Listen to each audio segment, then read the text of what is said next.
Ah, attends, j'ai tout cassé. Ah, non, c'est bon. Oui, oui, bonsoir à tous. Euh, Bonsoir. Aujourd'hui, malheureusement, on va faire un UK Tactique sur Eldar. Ah, heureusement. Et juste pour vous dire, c'est fumé. Au revoir. Ah, non, mais c'est bon. C'était une T'es blague. jaloux. T'es Ah, jaloux. j'étais jaloux. Ah, c'était une blague. Euh, Comment tu vas, Aretas? Eh ben ça va plutôt bien. Ça va plutôt bien. Content d'être là ce soir. Et on se chauffe bah voilà, pour faire un petit UK Tactics. Juste avant la Ligue 1 en plus. Donc, parfait. Voilà, parfait pour nos adversaires. Comment battre Eldar? Petit Oui. tips. Oui ou pas. Hop. On va peut-être raconter Euh, n'importe quoi. Donc voilà. Donc pour rappel, l'IoT Tactique, le but, c'est on va essayer de parler. C'est pas un Codex Review. Le but, c'est de parler du Codex Eldar en équipe. Pas on peut parler un peu solo, mais nous, on est plus joueurs équipe. Hein, je dis pas le contraire. On va parler de notions de pairing, méta. On va parler des titrites sur l'Eldar. Bon, même si Eldar, c'est. Voilà. No comment. On va parler aussi des petites règles qu'il faut faire un peu attention en tant que joueur Eldar. Et aussi quand on affronte Eldar. Genre, euh, les mécanismes, comment on gère ça. Et comment l'Eldar, en bougeant de 24, doit faire pour battre son adversaire. Bon, ça, c'est un autre débat. C'est pas Et simple, hein. voilà, et on va parler de liste. Et voilà, hein. On va se dire. Bah, Reda, si tu peux déjà te présenter déjà pour la commu, parce que personne ne te connaît, je dirais. Oui.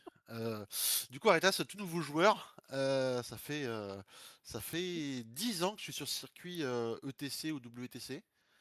J'ai commencé en 2015 avec la Belgique. Donc ça fait quand même un moment. J'ai participé à, je sais plus, 7 ou 8 TC ou WTC. Euh, Notamment l'année dernière où on a gagné pour la deuxième fois d'affilée les Worlds. Donc un vétéran, on va dire, de l'ETC et du WTC. Ouais, mais Euh, c'était quand le vrai 40K? c'est à partir du WTC. Avant, je jouais pas à 40K, il paraît. Enfin bon. Anciennement joueur, puis capitaine des Bisounours, donc l'équipe emblématique pendant des années sur le circuit français. Et EDF, et aujourd'hui membre des Yokai, qui se sont nouvellement formés cette année. Et donc je suis là pour vous parler de nos amis aux oreilles pointues. Tout le monde adore, au fond de son cœur. À la bulle. Toujours été à Jorelda. Oui. J'aimais bien les prises de feu, moi. Euh, Oui, bah oui. Ah, les prismes de feu, mec, si on pouvait les jouer. C'est bon, t'as Mais des bon, pour dragons le de feu. moment, on peut pas trop. T'as des dragons de feu, ça fait à peu près la même Ouais, chose. voilà, prisme de feu, dragon de feu. En fait, on a juste glitché d'un mot, quoi. Voilà. Ouais, donc comme tu disais en introduction, le but du jeu, c'est pas de. Je vais pas revenir en détail sur toutes les datasheets Eldar, le pourquoi, le comment, de tout. Euh, on parlera majoritairement donc de format WTC, même si bah, vous allez voir, je vais vous présenter deux listes qui sont des listes de solo, mais qui en fait sont assez représentatives de ce qu'on trouve en format par équipe. Euh, je vais aborder un petit peu tous les points particuliers, comme tu disais, les choses à savoir, les unités clés, les deux gros détachements, et vraiment les points, pas à gotcha, mais les points où si on connaît pas, même parfois les joueurs Eldar savent même pas exactement comment ça fonctionne, donc c'est bien de mettre le doigt dessus et de les avoir en tête. Autre Parfait. chose, je vais essayer de garder un œil, alors je vais essayer hein, de garder un œil sur le chat, donc si vous avez des questions, on peut éventuellement Pourtant, les prendre on the go. je serai là, Pierre. T'inquiète. Ah, compte sur toi. Compte sur toi. S'il y a des messages d'insultes, je prends. Mais, Ah, s'il y a des messages d'insultes, je les prends, je les imprime, je les encadre et je les mets sur mon mur avec tous les autres messages d'insultes. let's Voilà. go. Euh, alors, le rôle de l'Eldar aujourd'hui dans la méta. Globalement, l'Eldar en équipe, de ce qu'on a constaté notamment cet été au WTC, euh, c'est pas d'utiliser de prendre des ressources de pairing, c'est-à-dire on va pas choisir vraiment un match-up, on va pas choisir vraiment une table. On va identifier des match-ups où bah, il va être mis en attaque, ou bon, éventuellement il pourra être mis en, je sais pas, en troisième def, le cas échéant, mais c'est surtout de l'attaque ou de l'oublier, où on part du principe que l'Eldar est suffisamment fort contre suffisamment de choses pour que bah, en fait il va se débrouiller sur une table un peu pourrie, mais vu qu'il va super vite, en fait, il va se débrouiller. Il est pas ultra dépendant de la table. Il a été utilisé, beaucoup cet été pour attaquer les CK, parce que, bah, les CK, c'était quand même un gros problème cet été et l'Eldar a quand même la solution vraiment, ultime au CK, savoir 10 dragons de feu qui lui font, tu prends ta figurine et tu la retires s'il te plaît. Hein, ça c'est simple et efficace et les joueurs CK, avant même que tu commences à lancer les dés, ils commencent déjà à retirer la figurine maintenant. Ils ont compris. Donc voilà. Et sinon, tu vas identifier, généralement, tu vas avoir entre un et 3 match-up, que tu pas envie d'avoir et tu te débrouilles pour pas tomber dessus parce que c'est quand même embêtant quand ton Eldar il te dit: «Bah, je ramène, pas beaucoup de points», en équipe. Et généralement, ces armées-là, c'est plutôt des armées de pression, de corps à corps, des armées qui te courent dessus trop vite et trop fort, en fait. Et Eldar arrive pas à gérer avec tous ces tricks de mouvement, etc. Quand il se prend, typiquement 80 berserk dans la tronche, bah, en fait, tu peux courir, mais au bout d'un moment, il y a un bord de table, quoi. Enfin, je veux dire, Elle aide. t'es là, tu sors 40 bercos, et après, il y en a 40 autres qui te regardent la bave aux lèvres, et tu fais, bon, bah, voilà. Donc, bon. Les, les règles, les règles vraiment globales de l'Eldar, c'est donc ce qu'on appelle les Battle Focus, les tokens de Battle Focus. Principalement, c'est un que tout le monde maintenant connaît, c'est celui qui dit non, tu peux pas m'Overwatch, qui est ultra fort parce que bah, on joue des figurines à endurance 3 avec au maximum la plupart du temps une 3 voire peut-être une 4 mais à 1 PV. Donc n'importe quel Overwatch qui fait même 10, enfin, je vais dire 10 tirs de bolter, en fait, on a vite fait de perdre deux bonhommes. Bon, et sur des Eldar, c'est un peu chiant. Notamment quand c'est des dragons de feu, t'as pas envie de perdre deux dragons de feu sur 10 tirs de bolter. Bon. Donc dire no Overwatch, c'est très très puissant. Et l'adversaire est obligé de composer un peu avec. Oh, putain. Euh, oui, oh le chat. Mon chat il est en train de pleurer, putain, il parle de non Ah, mais t'inquiète pas, on parle c'est pas encore des dragons de feu, t'inquiète, on y vient plus tard. c'est juste pendant En- 1h30, faut te dire. Ensuite, on a pas mal de mouvements réactifs. Donc en fait, c'est-à-dire que vous pouvez interagir avec vos figurines du coup pendant le tour de l'adversaire en toute légalité. C'est-à-dire que si le mec se désengage d'un corps à corps, vous pouvez bouger. Si le mec vous tire dessus et arrive pas à vous tuer, vous pouvez bouger. Vous avez par exemple des petits rangers aussi qui peuvent bouger quand tu te rapproches à 9, etc. Donc tu as pas mal de petits mouvements qui permettent de soit se repositionner pour bah, casser des lignes de vue, soit bah, dire ah ouais, j'imagine que ton plan c'est d'aller là, tu m'as tiré dessus là, bah en fait je vais bouger mon unité et je vais bloquer physiquement le passage par lequel tu souhaitais passer. Et là le mec il te regarde et il fera c'est pas juste. Ce genre de choses. Et tu as aussi un piling et conso à 6 qui parfois peut être clutch. Voilà. Ça c'est les battle focus. Ça sert toujours, hein, de toute façon. Pin de Ouais. 6, ça veut dire que tu peux pas charger de coins, et c'est tu fais des grosses lignes et que ton perso est à l'opposé. C'est quand Tu même peux faire fou. plein de choses avec. Tu peux Ouais, aller il y cliquer a des gens, c'est trop chiant, hein.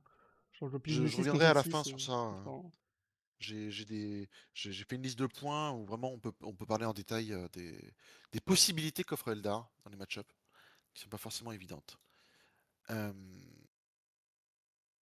voilà. Et après, on arrive bah, dans les détachements, en fait, parce que maintenant qu'on a parlé de cette règle-là, en fait, l'Eldar, aujourd'hui, dans les détachements que je considère comme étant jouables en compétitif, hein, t'as le Windrider Host, qui est donc que les motos, qui a été joué pendant un temps à droite à gauche, mais qui souffre un petit peu de la comparaison avec bah, d'autres armées de tir déjà.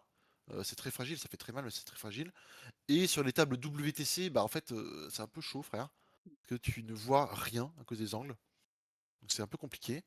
Le Circouncile, qui a été joué pendant un moment là, qui a beaucoup plus de tricks, moins de puissance brute, mais plus de tricks. Les Arlequins, Ghost of the Webway, où bah, on a le grand Liam là, qui joue Arlequin régulièrement, là, qui revient nous traumatiser avec. C'est jouable, c'est pas ultra fort, mais c'est jouable. Il y en a même eu au World, il y en a eu. En équipe, par contre, c'est très rare. Hein, en équipe, voilà. Et ensuite, on arrive aux deux principaux qui sont régulièrement joués. Je pense pas que ce soit du 50-50, je pense que c'est plus du 60 pour l'un et 40 pour l'autre. Je pense que c'est du 40% pour Warost, donc qui est le détachement qui permet deux réembarquements, notamment donc sortir d'un transport, tirer, puis rembarquer. il en donne 2 comme ça. Et l'autre, c'est Aspect Host, qui lui en permet qu'un seul, mais qui améliore grandement le DPS de l'armée parce que tu gagnes des rerolls. Et des rerolls en Eldar, en fait, il n'y en a pas beaucoup. Avant, on avait des rerolls partout. Maintenant, on a des rerolls vraiment avec parcimonie. Un peu comme les mortals. Avant, il y avait des mortals en Eldar. N'importe qui balançait des mortals, tu comprenais pas, avec des 6 magiques partout. Là, waouh. Maintenant, les mortals, faut un peu plus les chercher. Du coup, la liste Warost, ce que je propose, c'est qu'on regarde sur TTS. J'ai préparé les 2 listes. Et on va regarder en premier la liste Warost, donc qui est de Folger Piles, l'ancien champion du monde en titre de l'année dernière, qui avait gagné en custo. Donc celle-ci. Euh, et cette année, il est venu en Eldar et il est venu donc en Warost. Warost, en gros, il va avoir 2 escouades qui vont pouvoir, donc, comme je disais, embarquer, débarquer sans arrêt là. Donc c'est les Dark Reapers dans le Falcon et les Dragons de Feu dans le Serpent. Alors, il peut faire il peut moduler, éventuellement mettre autre chose dans le Serpent, mais là, 90% du temps, c'est ça. Et son armée, comment est-ce qu'elle fonctionne? Pour moi, cette armée-là, elle est là plus pour ramener des petites wins. Elle n'est pas là pour éclater vraiment l'adversaire. Elle est là pour te grignoter. Tous les tours, tu as affaire à en fait 2 transports avec des unités à l'intérieur avec lesquels tu peux pas vraiment avoir d'interaction. Donc les dragons de feu parce que tu fais pas d'overwatch sur eux, bon bah voilà. Et les Dark Reapers parce que bah eux ils sont trop loin pour se faire overwatch. Donc ils te tirent dessus à tous les tours, tu perds quand même des grosses ressources. Et le mec il se retourne se cacher. Et pendant ce temps, il a quand même pas mal de petites escouades, donc des petits Swooping Hawks qui sont rapides, des escouades de corsaires, des escouades de rangers, pour venir contester un petit peu et faire des actions. Pour faire ça, il a besoin d'action. Il a besoin de CP, pardon. Et donc il a Eldrad qui lui ramène un CP de plus et qui lui permet d'alimenter tout son bazar. En termes de strata, d'intéressant, là où je trouve qu'il est plus stable entre guillemets et plus friendly entre guillemets pour le joueur Eldar, c'est que tu as non seulement ces 2 unités non interactives, qui forcément sont pas très très dures à jouer, et tu as un fallback tir charge pour un CP, donc tu peux pas juste te faire cliquer une squad et puis bah tu peux plus rien faire. Et tu as du redéploiement. C'est-à-dire que tu peux remettre des unités en réserve et les faire revenir. Donc ça t'offre encore plus de mobilité. Des fois qu'en Eldar, t'en es pas assez. Et t'as un petit stratagème de DPS qui te permet d'être sustain hit, mais bon, c'est à la marge. Donc c'est une armée qui est pas ultra fiable en termes de DPS parce qu'elle n'a pas de reroll, sauf sur les dragons de feu, et sauf sur Moganra qui peut être reroll des wounds avec le Falcon. Bon. Mais c'est une armée qui va vous move block, qui va être tout le temps partout, qui peut pas se faire cliquer et qui va vous grignoter tour après tour. C'est un peu ma vision. Moi, j'ai testé pendant un temps le Warost. Alors pas sur les versions les plus abouties qui existent aujourd'hui, mais moi personnellement, j'étais trop frustré par le manque de reroll. Le manque de reroll me tue. Moi, je supporte pas de faire 5-1 quand j'ai besoin. Du coup, je me suis tourné vers autre chose, l'autre détachement, qui est celui que bah, Liam a emmené notamment au World, et que je joue à la Ligue 1 là, cette année. Où là, c'est. Bon, on remarque qu'il y a quand même la plupart des unités, elles sont en commun. Hein. On joue beaucoup de guerriers aspect, c'est les bonnes unités. On a toujours le serpent avec les dragons de feu. On a par contre du MSU de Reaper. Euh, un peu plus de Spinox.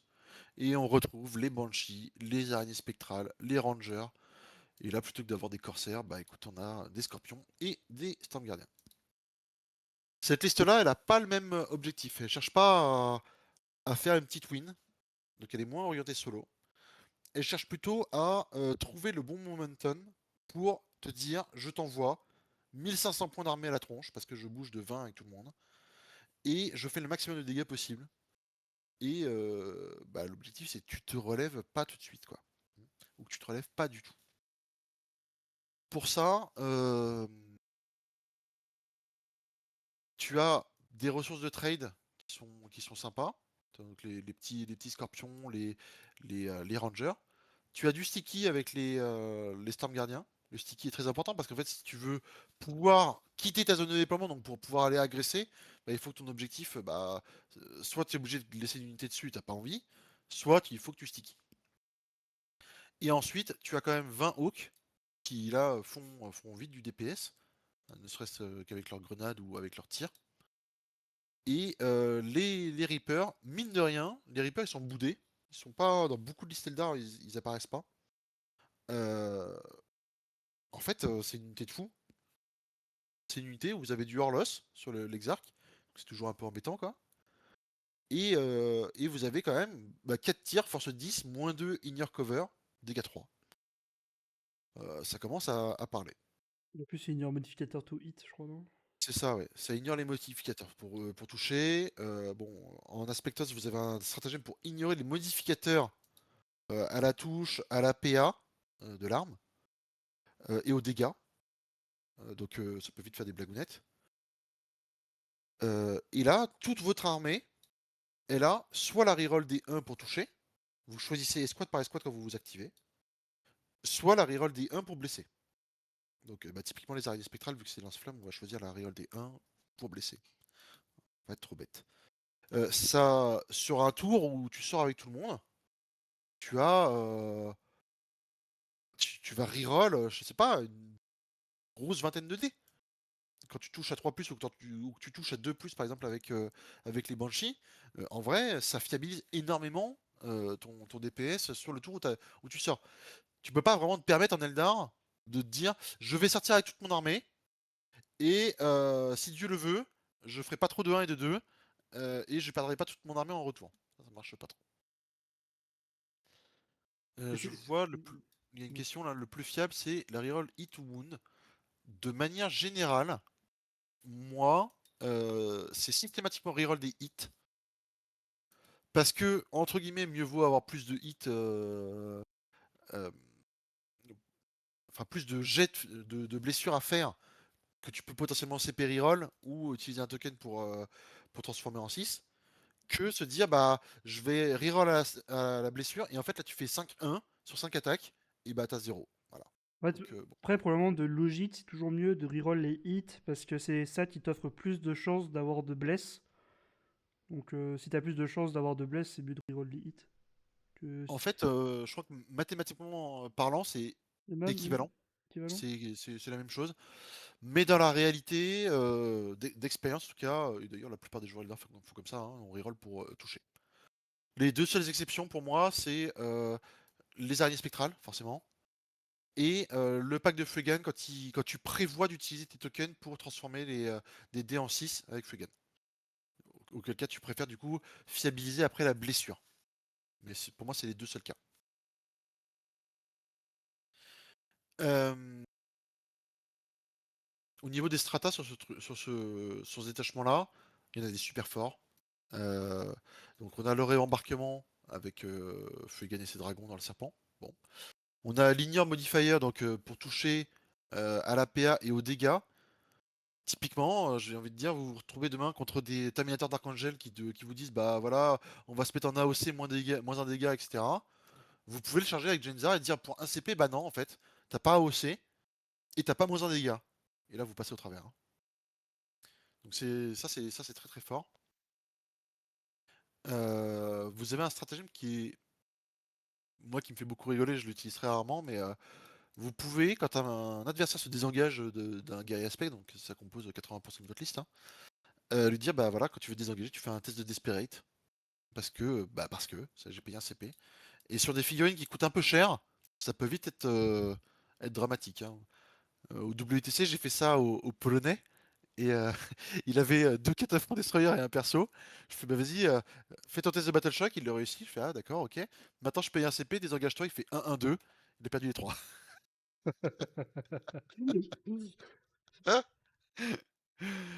Bah bon, donc c'est marrant. Vous avez du Fight and Death, donc toujours plus de destruction en fait, de dégâts. Donc c'est un détachement où c'est un peu plus touchy à jouer parce que vous avez moins d'options de jeu, euh, moins de tricks, etc. que Warost. Par contre, si vous savez quand il faut y aller et entre guillemets comment, ça va fiabiliser en fait votre tour de go. Et c'est ce qu'on recherche avec cette liste-là, et c'est pour ça qu'elle est plus taillée pour l'équipe, parce on examine les rosters d'en face, on voit les, les armées qu'on souhaite chasser, qu'on souhaite affronter, et on est capable du coup de leur mettre des gros scores, plutôt que être plafonné à 12, parce que tu comprends, mon armée elle peut pas push. Euh,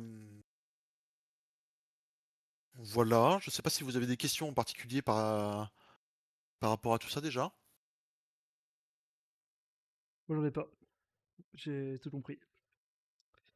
Mais on est d'accord que, genre, par exemple, par rapport à, comment ça s'appelle, le liste à Waros, peut-être l'empreinte des véhicules, ça peut gêner aussi, non? Mine de En rien, fait, le mhm. serpent et le falcon, ils ont pas un énorme cul. Alors le serpent, c'est probablement là où une des plus grosses figurines du jeu en termes d'empreinte au sol aujourd'hui. Il est juste gigantesque. Le Falcon, lui, il est plus facilement manœuvrable. Ah, il a pas les ailettes? C'est ça, il Ouais, a pas les ailettes et il a pas le serpent. Il a une partie au bout là qui est plus grande, qui n'existe pas sur le Falcon. Donc le Falcon est quand même nettement plus petit et surtout, il n'a pas besoin d'être aussi proche de l'action que le serpent. Parce que les Reapers ça tire à 48 ou Moganra à 36 et que du coup il peut se permettre d'être un peu loin. C'est la grosse différence. le rôle des Dark Reapers en aspect host dans la liste de liens, Alors, par exemple. les Reapers, ils ont deux rôles pour moi, non trois rôles. Le premier c'est d'avoir une pression un petit peu psychologique, de dire bah mec en fait j'ai trois fois 2 d 6 tirs de Horlos qui peuvent aller tuer tes unités un peu pourries que tu mets sur les objets ou finir les unités qui sont cachées. Que j'ai loupé un tour d'avant, voilà, il reste un bonhomme. Je vais pouvoir aller les finir sans commit, forcément une grosse escouade. Bon. Le deuxième, c'est bah, mine de rien d'apporter du DPS à longue portée, parce qu'en fait, t'en as pas beaucoup dans la liste, fondamentalement. En DPS à longue portée, t'as bah, les Reapers dans les deux listes, en fait. Et après, bah, c'est un peu tout. C'est un peu tout. Après, ça nécessite d'envoyer tes figurines, de les projeter, elles vont vite, hein, mais de les projeter, et donc de les mettre en danger, là où les Reapers peuvent rester beaucoup plus loin. Moi, je sais ce qui me Disons- dérange, moi, ce qui me dérange sur les Dark Reapers, c'est principalement leur loss qui peut. Tu peux juste ratiboiser toutes les unités de. Pas cher, genre les cultistes, Dread, peu importe, et c'est vraiment chiant parce que ça peut même gratter du Space Marine, peu importe quoi. Et mine de Ouais, rien, ah, les tirs de Dark Reaper, au pire, tu peux en flip une pour faire des blesses, donc c'est quand même des bons tirs dégâts 3 pour tuer des Terminators, c'est quand même pas mal, mine de rien. ouais.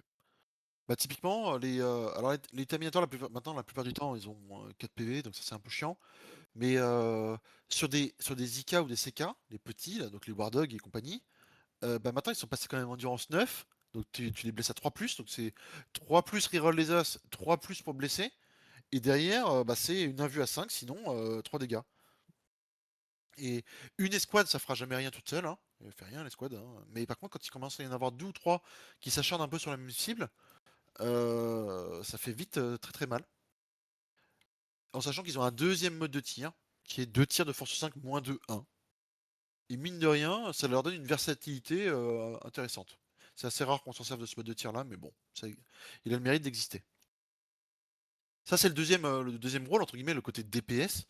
Et le troisième rôle, c'est, comme on disait, en fait, l'armée, elle a envie d'aller de l'avant. Elle a envie de dire, bah voilà, je vais te courir dessus, et je vais bah, t'enfermer chez toi, venir te chercher jusqu'au fond des chiottes. Enfin bon, voilà, elle vient te chercher. Et les Dark Reapers, eux, ils sont intéressants parce qu'ils te permettent du coup de garder ta backline, entre guillemets, de screen, tout en apportant du DPS. Donc les Dark Reapers, ils peuvent rester assez loin, prendre des lignes, il y a quand même des lignes intéressantes sur les tables WTC, tout en empêchant les FEP chez toi, etc. Donc ils sont assez sympas. Et ils peuvent aller sur les objets du mid-map et dire, bah voilà, nous on reste mid-map, on va pas plus loin, et puis bah, on est tranquille, quoi. Là, il y a, Donc il y ça, a c'était pas, vraiment l'intérêt. là, il y a pas mal de questions. Euh, Ouais. Genre, par exemple, en aspect, Azurman ou putain, comment ça se dit ce truc-là? Moganra? Molenra, putain. C'est vrai Alors, que Azurman, on n'en a pas parlé. C'est vrai que là, ils sont pas dans les listes. il n'est pas dans les listes. Euh, de mon point de vue, Azurman, c'est un gros bait. Euh, c'est un gros bait. J'explique pourquoi. Quand le codex est sorti, on jouait, nous, on jouait déjà Inari, notamment à la Pyra l'année dernière. Euh, les gens jouaient Azurman en aspect host. Euh, à l'époque, il était le combo Azurman avec 5 Vengeurs et le Falcon, hein, coûtait moins cher qu'aujourd'hui. Même si là, on a repris une baisse de points, mais il coûtait déjà moins cher qu'aujourd'hui.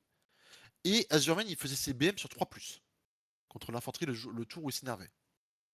Donc aujourd'hui, par rapport à l'époque, il est plus cher, et sa capacité, c'est sur 5+, au lieu de 3+. Donc autant dire qu'elle est vraiment nettement moins bien, hein. Et déjà à l'époque, je le trouvais un peu nul. Parce que il nécessite de prendre des Vengeurs qui sont franchement vraiment nuls. Vraiment, les Vengeurs, c'est probablement les pires guerriers aspect, quoi. Sauf si on considère le Crimson Hunter comme un guerrier aspect, mais bon, passons. Euh, il est plus très fiable parce que à 5 voilà. Ça nécessite d'avoir un Falcon. Donc ça fait vite beaucoup de points pour, je trouve, pas grand chose. En plus, c'est de la short range en plus. Genre, genre tu tires à 18, mais genre, c'est optimal à partir de 9, si je dis bien. Alors ça, c'est les Vengeurs. Azurman, lui, il tire à 24, donc il est vraiment optimal à partir de 12. Mais du coup, tu te retrouves un petit peu ce dont on parlait tout à l'heure, où tu as ton serpent qui doit aller quand même assez proche, parce que tes dragons ils tirent à 18, mais ils sont vraiment optimum à 9. Et du coup, ton falcon qui aussi doit se rapprocher. Donc moi, je suis pas un grand fan d'Azurman. Par contre, il tartine au corps à corps, comme la plupart mince, Oui, des Seigneurs Phoenix, hein. oui, il fait mal. Mais je trouve que avoir plein de petites escouades de MSU, c'est plus intéressant, en tout cas. Je l'ai testé, hein, Azurman, mais je suis pas convaincu.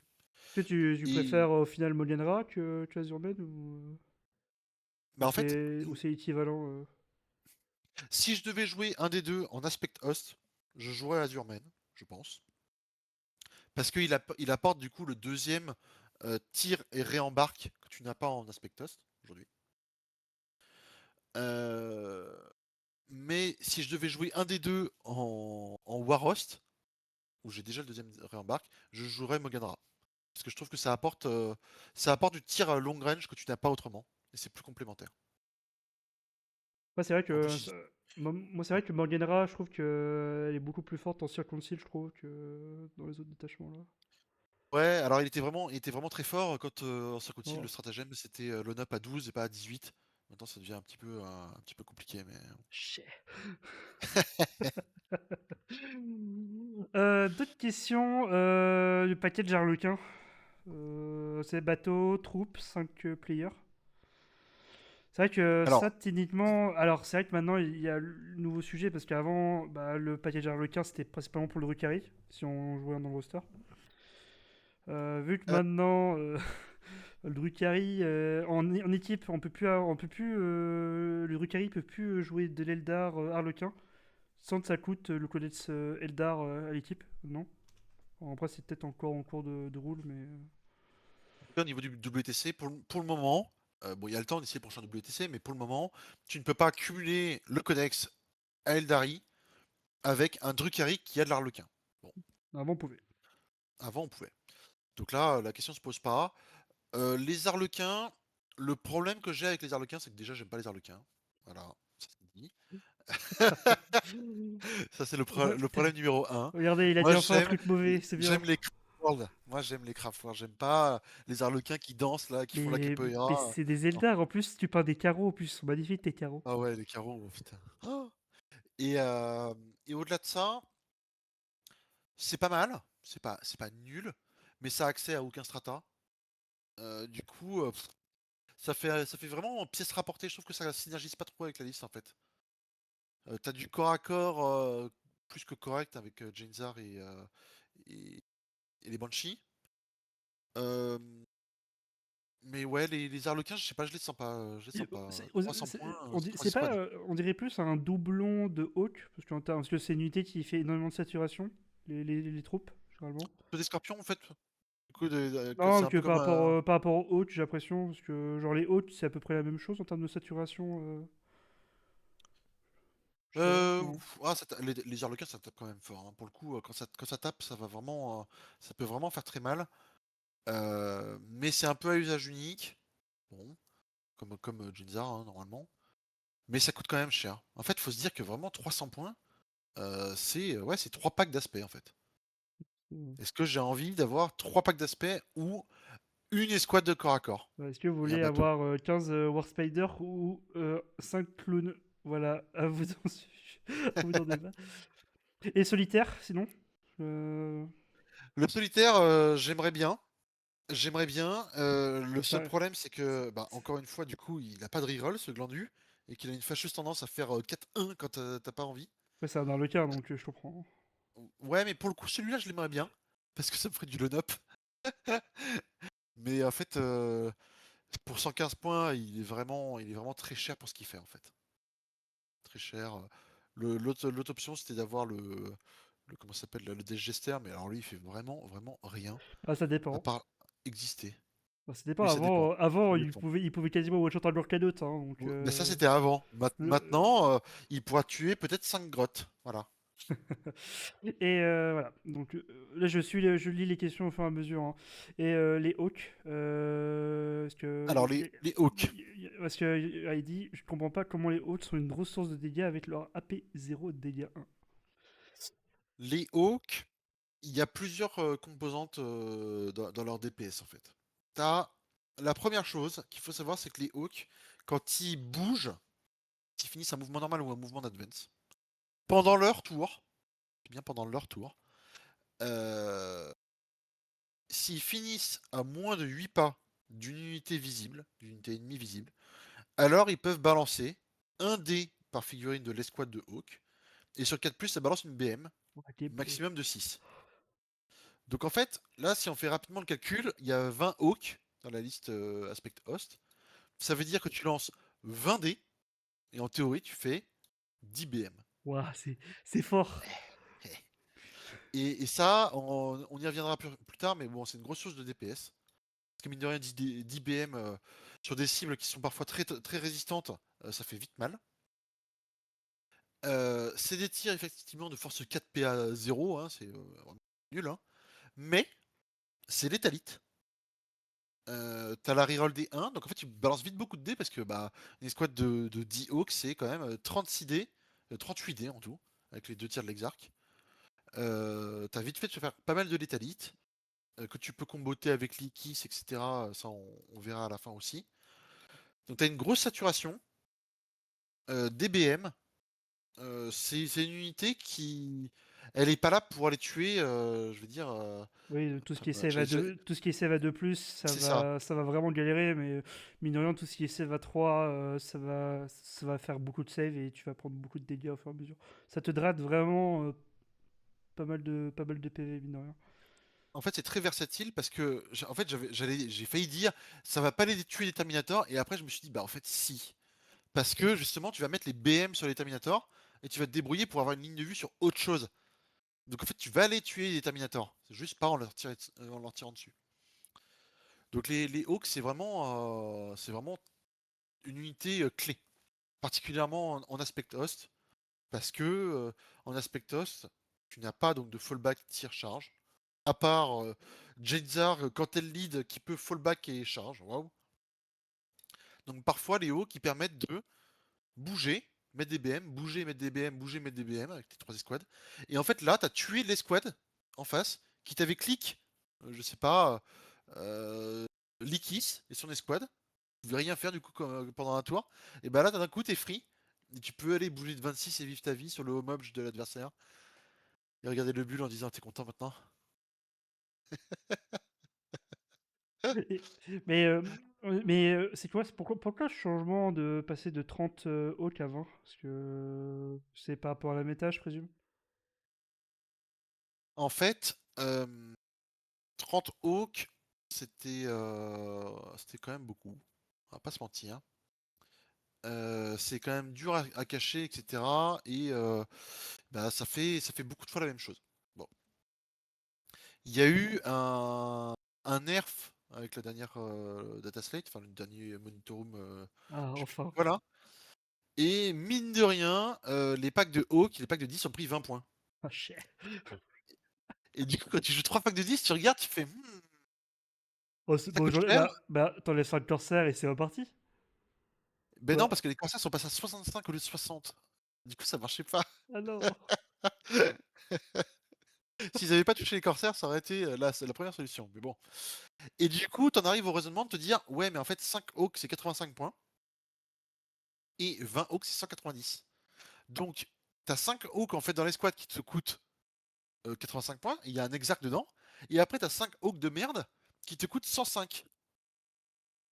Et là, tu fais: «Ah ouais, mais non». Du coup, bah, tu retires à chaque fois 5 Hawks et ça te rajoute 2 escouades, à savoir, par exemple, 5 Reapers et 5 Araignées Spectrales. Mais au final, c'est vrai que dans les 5 autres, t'as quand même l'Edzark qui fait quand même 2 tirs de dégâts 2. Ouais, Et, l'Exarch qui fait 2 tirs, force 6 moins de 2, qui est et qui franchement peut un faire, presque hein. un auto-hit C'est ça. gratuitement. C'est pas mal. Une autre unité, je pense que t'es amoureux, l'Avatar. On en pense quoi? Mec, l'avatar, j'en ai un, il est trop bien peint, là, il me regarde, il me fait. Tu parles de l'Avatar du Dawn of Force, celui qui reste dans ta base ou Ouais, non, celui-là, non, celui-là, bah oui, oui, mais c'est exactement le même. Il reste à la base, il reste dans la vitrine depuis je sais pas combien de temps, là. Et, et en fait, l'avatar, il a tout pour plaire, il est magnifique. Et en fait, il est nul. Parce que dommage. Putain, il est nul. je suis tellement Pourquoi? Il y a triste. plusieurs. Ah, t'es tellement triste, ouais. En fait, il a deux problèmes principaux pour moi. Le premier, c'est que. Non, il a trois problèmes. Le premier, c'est que bah, c'est une créature monstrueuse qui passe pas les murs. Et qu'en WTC, bah, en fait, il y a des murs partout. Et que tu bouges de 10, mais en fait, bouger de 10, c'est pas tant que ça. Tu peux pas advance ses charges, t'as rien de tout ça. Bon. Le deuxième, c'est qu'en fait, il est résistant, entre guillemets, parce qu'il a des dégâts divisés par 2, tout ça, tout ça. Je sais plus s'il a 12 ou 14 PV, enfin bon. Mais dans la réalité, en fait, les mecs, ils arrivent, ils te font, bah tiens, alors là, mon génie stealer, là, à 2 points, il te balance une grenade, voilà, tu prends 3 BM ou 4 BM. Ah, ok, l'avatar, ouais, ok. Et après, avec mon Goliath Truck, mon camion poubelle, là, je te charge, donc choc, 3 ou 4 BM, et là, tu regardes, tu fais, putain, mais en fait, avec deux clochards, là, et le mec, il m'a mis midlife mon avatar de Kane. Moi, Et j'approuve. du coup, t'es pas content. Pas content. Et il fait mal, sans être non plus extraordinaire. Et le dernier problème, c'est qu'il a pas accès ni bah, à la reroll des 1, en fait, il est pas guerrier aspect, ce gland, ni au token. Il a pas de token. Donc, bon, c'est un peu bof. J'aimerais beaucoup pouvoir le jouer. Je pense que pour être jouable, il lui faudrait juste un film de pain à 5, histoire qu'il se fasse juste pas victimiser par n'importe qui avec une grenade dans la main. Mais aujourd'hui, c'est un peu compliqué. Sinon, dans une vitrine, c'est bien, hein. Dans une vitrine, il est très beau. Il est vrai. Et si on parlait de déploiement? Si vous avez d'autres questions, n'hésitez pas, hein. Mais si on parlait du déploiement, il y a une question avec Barrot, avec 5 ou 10 BTU. Barotte. Alors moi je l'ai testé, mais alors je l'ai testé en aspect host. C'était pas une grande réussite, hein, on va pas se mentir. Mais peut-être en Warhost il est mieux parce qu'il peut repartir du coup en réserve. Il te permet d'arriver de FEP à 6. Du coup quand tu FEP, tu arrives dans les 8 d'une unité ennemie. Et donc tu peux balancer tes grenades en arrivant, ce qui n'est pas possible autrement. Trop Euh, fort. il tire décemment, hein, c'est pas non plus foudre de guerre, mais il tire décemment. Bon, il apporte de la FEP à 6 quoi. Moi, je trouve que c'est ultra cher pour ce que ça fait. Je trouve que je préfère 1000 fois mettre Azurmen que Baharot. Mais bon, c'est c'est mon point de vue. J'ai essayé. J'avais très envie d'avoir quasiment tous les Star Phoenix dans une liste, hein. Je me suis dit, putain, qu'est-ce qu'il est nul.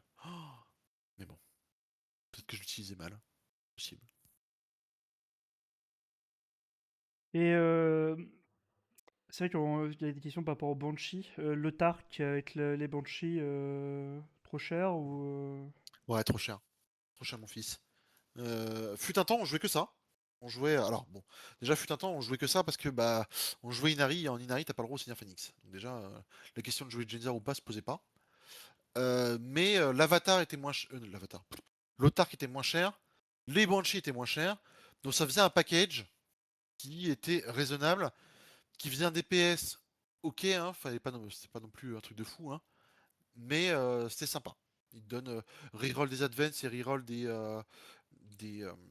mince, des dés là, quand on te tire dessus, quand le mec fall back, bon, des battle focus token de mouvement. Bon, ok. Maintenant, c'est devenu trop cher pour ce que ça fait, je trouve. Vraiment, il donne un CP gratuit aussi. Et le principal intérêt, c'est qu'il te donnait quelque chose qui était vraiment utile. Tu sais, il avait un fuseur, qui est donc une arme d'assaut, et donc tu pouvais advance avec ton unité de Banshee, et mettre un coup de fuseur qui touchait quand même à 2, hein, parce que c'est un autarque, et qui après, du coup, allait forcément blesser, parce que tu allais pouvoir utiliser le token des Banshee pour blesser avec ton fuseur. Bon. Aujourd'hui, la méta, elle est pas ultra propice à jouer beaucoup de Banshee, et encore moins jouer des Banshee qui doublent leur coût en fait, de l'escouade avec un autarque. L'autarque fait quasiment doubler le prix de l'escouade, donc non. Mais c'est bien, Là où Genzar, elle a tu as des répondu, vrais arguments. t'as répondu à la deuxième question. Est-ce que plus de Banshee peut être ok? Moi, je pense que plus de Banshee peut être ok. J'en ai vu plusieurs jouer. Bah, par exemple, Mani jouait 3 escouades de Banshee. J'ai testé, c'était ok, mais c'était pas transcendant. Et il y en a qui jouent une grosse escouade de Banshee, une escouade de 10. Ça, j'ai plus de mal. Parce qu'en fait, le DPS des Banshee vient quand même en bonne partie de l'Exarch. Et du coup, les 5 autres Banshee rajoutent 10 attaques. C'est Ouais, pas, c'est pas nul, mais c'est pas fou. Voilà, ouais, si votre c'est jouable. pote c'est un joueur Space Marine qui joue plein de marines, hein, 15 Banshee c'est ok. Hein.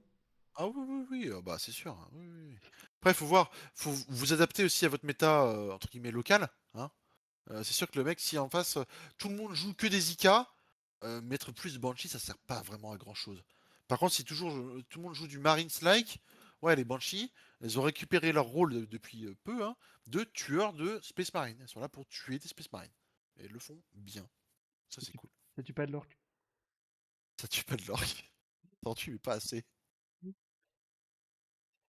Ok. Bon, on va parler un peu déploiement. Ouais, et ben le déploiement, c'est pas compliqué, je vais prendre cette liste-là, là. Hop. Être, hop, on va la prendre. Oui. Hop, En plus, tu la connais en plus, ça va vite. hop là, voilà. En gros, bon après, je peux pas vous donner le déploiement contre toutes les armées du jeu, hein. Pas en une seule fois en tout cas. Souvent, ce que vous allez faire, c'est mettre soit 5 soit 10 Supinox en réserve, selon les match-ups. Et globalement, tout le reste est sur la table. Comme on a dit, c'est une armée qui veut courir sur les gens. Bon. Il y a des choses qui sont automatiques. C'est les Storm Gardiens sur votre Home Objo pour pouvoir le sticky. Et ensuite, on essaie de les. Soit on essaiera de les string comme ça pour bloquer toutes les faibles chez vous. Soit on essaiera de les envoyer par ici là pour pouvoir aller faire la bagarre au milieu. Grosso modo. Ça, c'est les Storm Gardiens. Les Rangers, eux, généralement, ils vont être plutôt soit selon les tables, de manière à être assis du centre là, pour bloquer le area denial T1. Et si le mec se rapproche, bah, vous pouvez vous carapater de D6. Soit vous allez les mettre sur les côtés, typiquement les mettre ici, pour pouvoir aller sur l'objet T1, mais être quand même relativement safe. Les scorpions, eux, ils ont plutôt un rôle de menace, entre guillemets, T1. Donc eux, ce que vous pouvez faire, c'est les déployer, par exemple, je vais dire, il y a plein de possibilités, mais en l'état, vous pouvez très bien les mettre ici. Hop. Vous allez me dire, mais c'est nul, là, ils sont pas déployés très en avant. Mais en fait, les scorpions, ils ont un scout move de 7. Donc, vous pouvez les déployer, en fait, ici. Vous les déployez là. Et en fait, vous avez du coup deux choix. Choix numéro 1, vous avez le T1 et vous voulez y aller. bah, vous pouvez scout en avant de 7 jusqu'à ce que vous rencontriez l'ennemi à 9 là. Donc si le mec est juste derrière la ruine, vous êtes ici.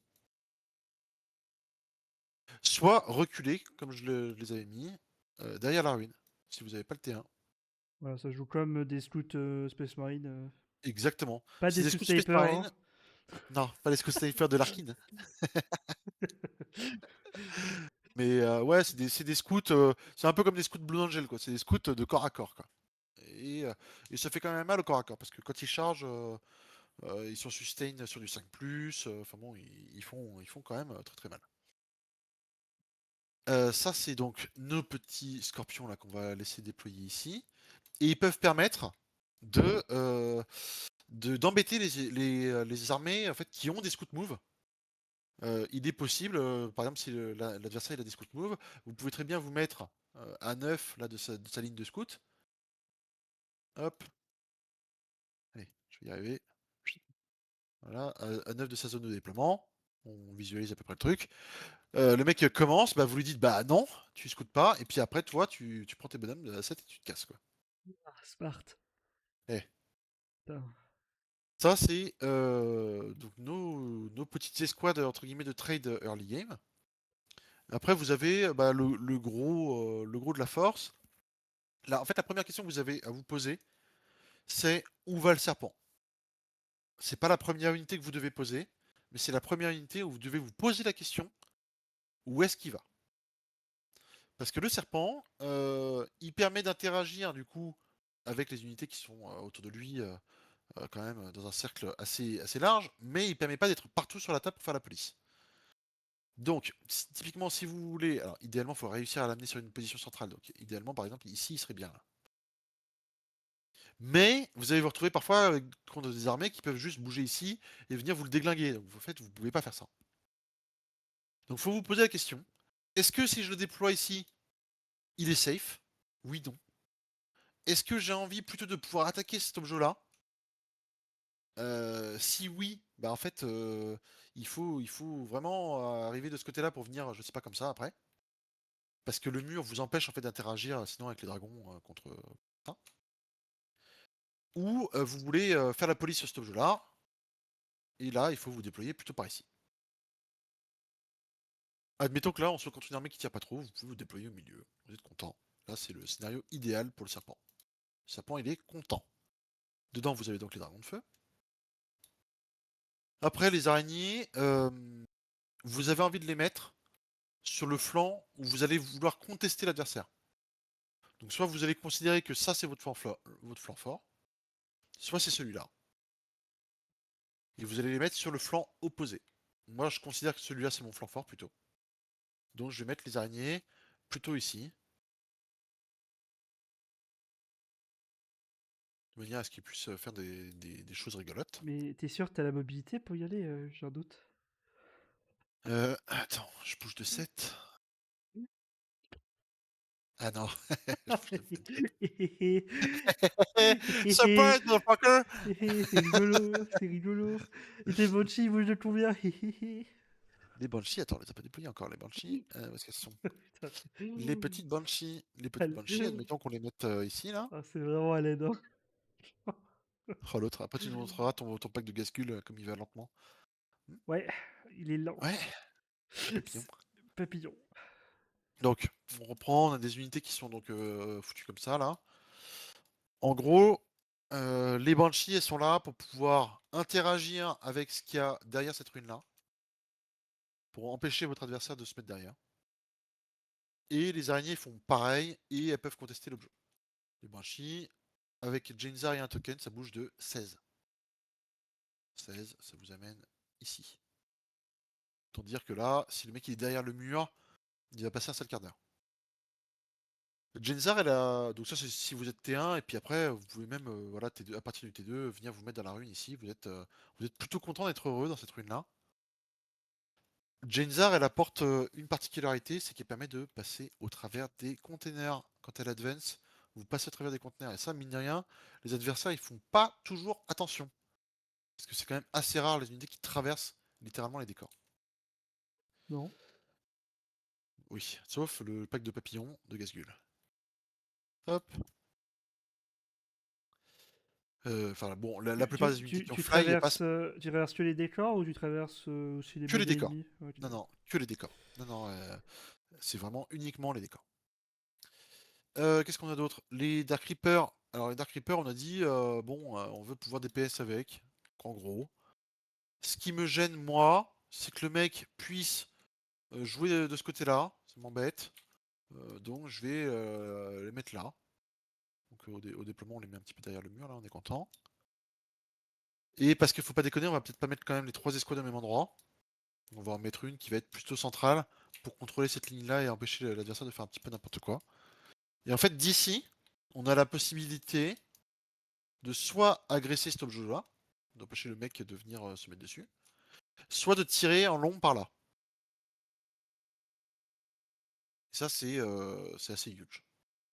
En plus de pouvoir traumatiser votre adversaire avec des tirs hors loss jusqu'ici, qui l'empêchent de se mettre dans sa ruine là, safe. ouais. Et typiquement, au fur et à mesure de la game, on peut très bien voir les Dark Reapers, comme j'expliquais tout à l'heure, qui bougent bon, une première fois, et une deuxième fois potentiellement de 8, avec le plus de mouvement, pour venir se mettre là. Et une fois qu'ils sont là, si j'ai une autre unité qui traîne et qui empêche l'adversaire de venir les embêter par là, en fait ils sont bien. Ils sont bien, ils sont contents. On peut les déployer là. Les scorpions, on s'en fout. Les hawks, admettons qu'on ait mis 10 hawks en FEP. Les hawks, c'est une unité de trade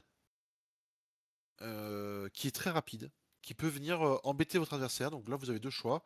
Soit vous allez les foutre de ce côté-là avec les Reapers pour avoir des unités qui peuvent aller move block cette partie-là parce que l'adversaire il va vouloir se mettre derrière cette ruine-là. Mettre des BM, faire des blagues. Vous pouvez les mettre là.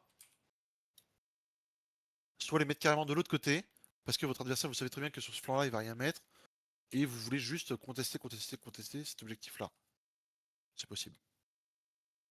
L'Iki, si on a envie de lui trouver une position un peu centrale, bon, elle va être toutes les araignées.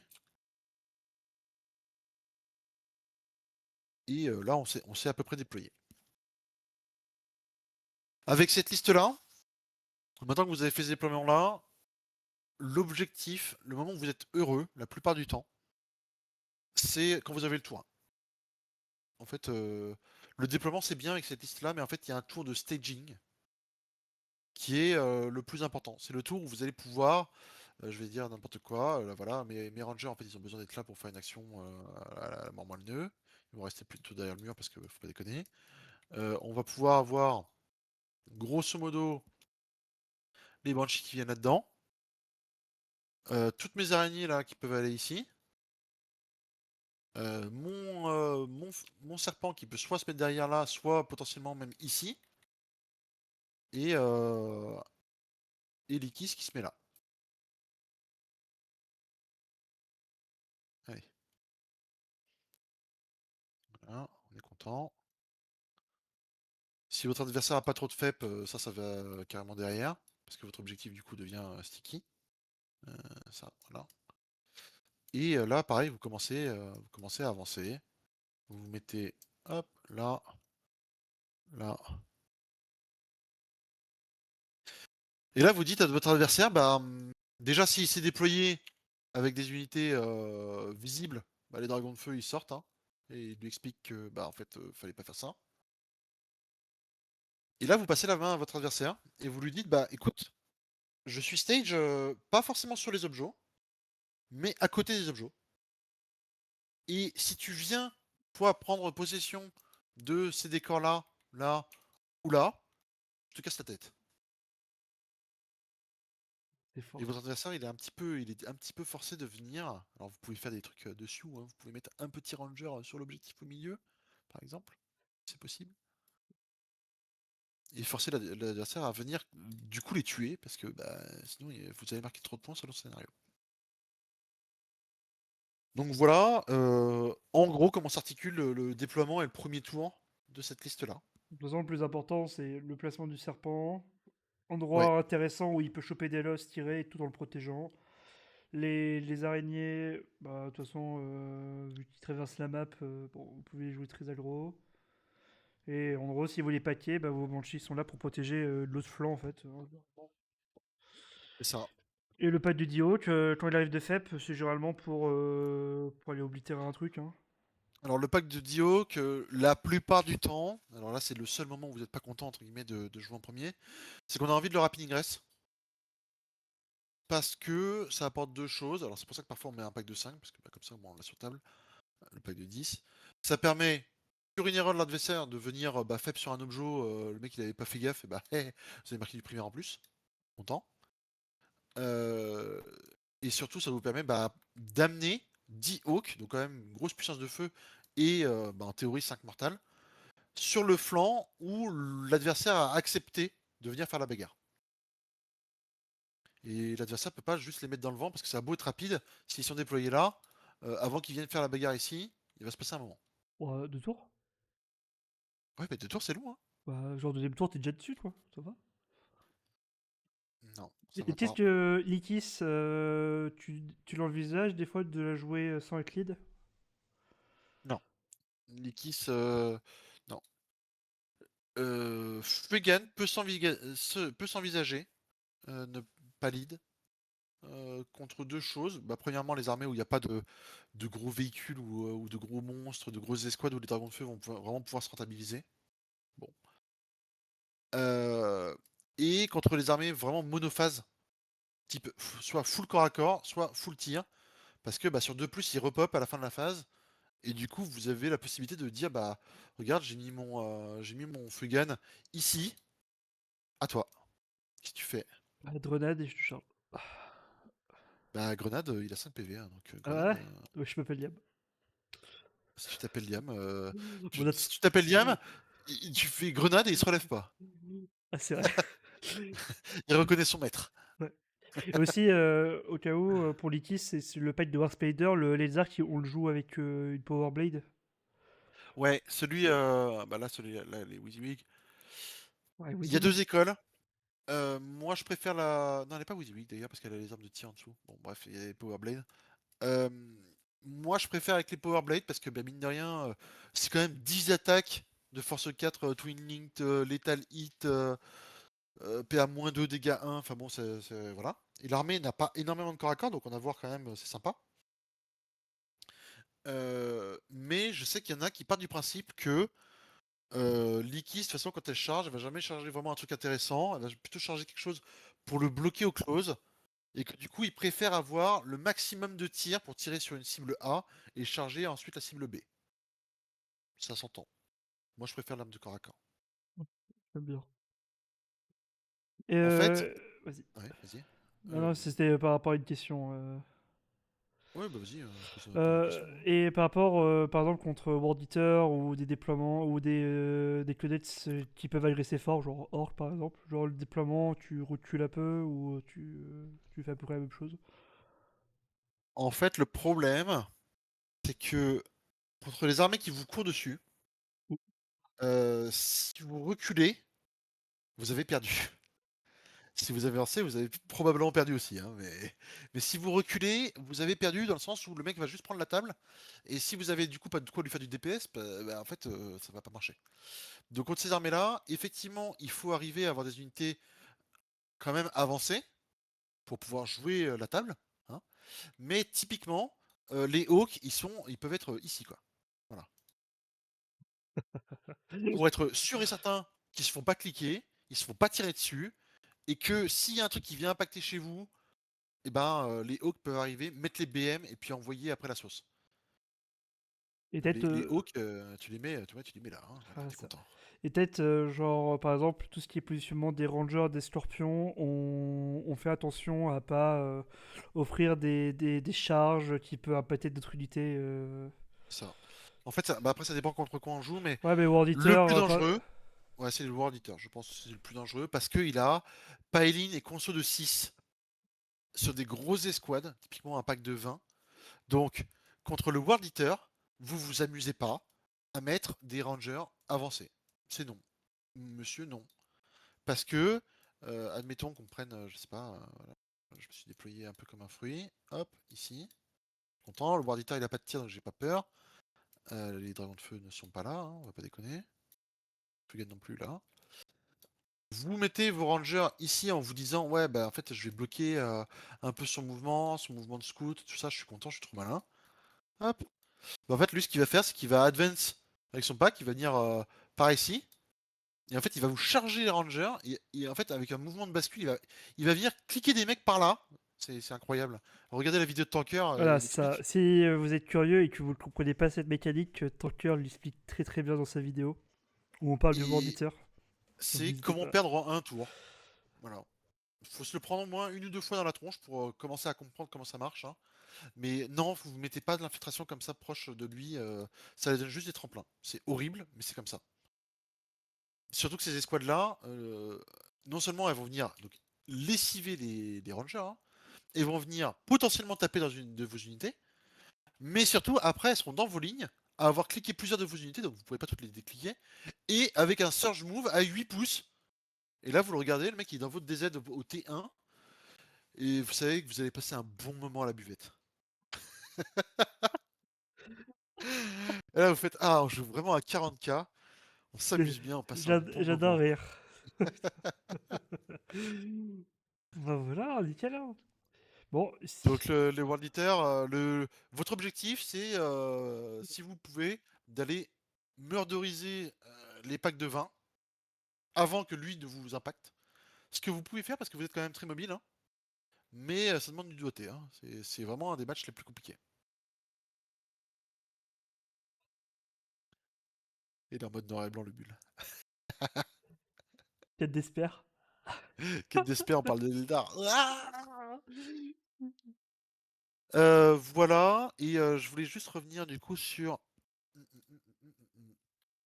Là, admettons qu'on soit déployé. Admettons, on a fait notre tour 1, on est content. En fait, à quoi peut ressembler fondamentalement le mouvement d'une armée Eldar à ce tour-là? C'est ça que je voulais montrer. Hop, admettons que ça soit en réserve, oui. Ah, ça y est, je vais Test arrêter de out. regarder, là, ça va commencer à m'énerver, hein. Allez. Donc là, vous aviez stage T1. Vous avez des hawks qui peuvent bouger de 14 ou 16 plus advance. Donc on va dire que ça bouge de 19, je sais pas. Ça vient là. Vous avez des reapers qui peuvent bouger de 6. Bon, on s'en fout, ça, à la limite. Voilà. Les scorpions, ils sont partis, je sais pas où, mais on va dire qu'ils sont morts. Les scorpions, ils sont partis faire leur office. Vous avez des dragons de feu qui peuvent, du coup, depuis là où ils sont, être ici. Ça lag. Ouah. Qui peuvent être ici. Allez, casse-toi, toi. En fait, ils peuvent être jusqu'à 6 du serpent. Donc jusque là, bah, j'étais pas mal. Compas dans l'œil. Hop. Sur les rangers. Bref, on a compris. Qui peuvent être ici et rembarquer derrière. Qui sont plutôt safe. Ou si le match-up le demande, etc. Ils peuvent faire minimum 12, donc 3 débarquements, puis 7 de mouvement plus 2, donc ça fait 12. Hop, t'arrives là, grosso modo, et tirer derrière. Donc autant dire que même si t'as mis quelque chose que tu pensais être résistant ici, t'es mort. Tu peux avoir donc Jenzar et ses copines qui sont venues jusque là, et des araignées qui viennent jusque là. C'est vrai que ça a l'air simple, Eldar, je trouve, hein. Ça, c'est la mobilité. Et là, tu as l'Ekis qui vient, qui fait Ouais. 26 et qui charge. Trop hâte de parler de la Data Slate quand ça va renerfer Dark, j'ai trop hâte. Voilà. Donc ça, c'est... Je suis imperturbable. Je ne réagirai même pas. La bave du crapaud n'atteint pas la blanche colombe. Donc ça, c'est les possibilités de mouvement que vous avez si vous avez réussi à stage là où vous vouliez. Donc vous voyez, vous êtes vraiment soit dans la dizzy adverse, soit presque dans la dizzy adverse, hein. Donc c'est vraiment... ça va vraiment loin et ça fait mal. Voilà. Par contre, si ça flop, après on prend tout ça et on fait hop, c'est mort. Et là c'est le moment où c'est mort, sauf lui qui se relève. Voilà. Ouah, trop bien. Donc bon, il faut et ça demande de la pratique, hein, et il faut savoir quand est-ce qu'il faut y aller. Parfois c'est pas le tour 2 qu'il faut y aller. Parfois il faut attendre d'avoir tué encore une ou deux escouades un petit peu de merde de l'adversaire. Accepter de juste sortir avec 10 dragons pour tuer 5 scouts hein, pendant un tour, et de venir au tour d'après. Ça, c'est à peu près tout. Je sais pas si on a encore des questions sur Ouais. ça. Non, t'inquiète, il n'y a pas de question, hein. C'est, tout le monde comprend, hein. Tout le Bouger monde de comprend? 26, bouger de 26, tirer, charger. Faut jouer ça. On parle des grottes ou pas? Non, on parle de l'Eldar là. Ouais, on parle des Eldar. L'orc, ce sera une prochaine fois. Prochaine fois. Ah, je viendrai. Ah, tu viendras. Oh non. Ok. Bon, on va parler Je du vais. dernier point. Ouais, on va parler du dernier point, c'est-à-dire un petit peu tous les petits combos que j'ai notés et qui peuvent être Combo et intéressants. des. C'est vrai qu'après, c'est vrai qu'il faudra parler aussi des trucs à éviter, comment éviter. Ouais, mais c'est un peu tout. J'ai un peu Bah, tout on peut mis faire, avec on le peut bug. faire tout en même temps. C'est ça. Je vais tout virer et je vais recharger l'armée. Hop. Allez, dans la poubelle. Ils veulent pas aller dans la poubelle. Tu vois, c'est des Eldar, c'est des bons Eldar, ils veulent pas aller dans la poubelle. Regarde, si tu veux, je t'aide. Ouais. Voilà. Oh putain, pourquoi Ah, toi t'y putain. arrives? Bah, Pourquoi mec, est-ce que pourquoi est-ce que l'orc il arrive à mettre les Eldar dans la poubelle et pas moi? si Tu peux m'expliquer? comme ça, je les Pourquoi loot. moi. Tu vois, ils veulent pas y aller. Tu penses que un fusil Blaster, ça peut faire un bon flashlight ou pas? Ah, je suis sûr. Je suis sûr, Let's il fait. go. Ok, attends, je recharge Ah, l'armée. Elle est il où? faut la pique Eldar. Hop, tac. Je vais mettre là. Alors, bon, le gros sujet, en tout cas des listes actuelles, l'unité qu'on retrouve littéralement dans toutes les listes, c'est 10 dragons de feu dans un serpent. Je vais vous montrer un petit peu ce qu'on peut faire avec, j'ai déjà commencé, mais bon. Le serpent, généralement il est déployé là, mais rapidement il est ici. Pourquoi ici et pas à l'intérieur de la ruine? Parce qu'à l'intérieur de la ruine, pour faire bien, en fait vous êtes chargeable, en fait, par à peu près tout et n'importe quoi, et c'est chiant. Alors que là, vous êtes plutôt bien. Bon.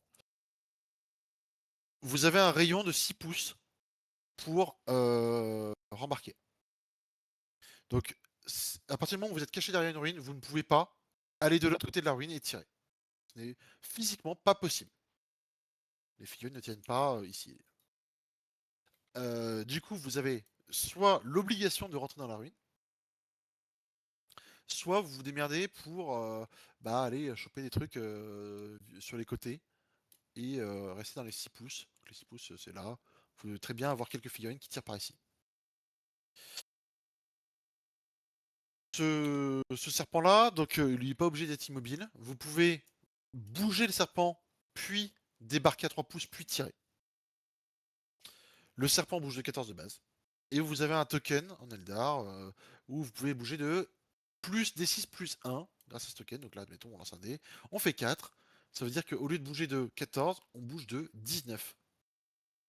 19, mine de rien, ça vous permet de faire, je sais pas, 7, 9, 16 et encore 3. Hop. Et de repivoter. Voilà, vous arrivez ici et vous pouvez débarquer de l'autre côté. Donc, le serpent, c'est mobile. Et ça permet de faire ça. Vous avez par contre une composante d'incertitude, parce qu'en fait, vous savez jamais combien est-ce que vous allez faire avec ça. Et une fois que vous avez lancé le dé, vous êtes obligé de bouger le serpent. Et admettons que vous fassiez 1, vous êtes du coup 3 pas derrière. Là, vous êtes comme des cons. Vous pouvez pas du tout aller tirer ce qu'il y a dans la ruine. Okay, ce que vous pouvez faire, c'est du coup à l'inverse, c'est débarquer d'abord les dragons de feu, à 3 pouces.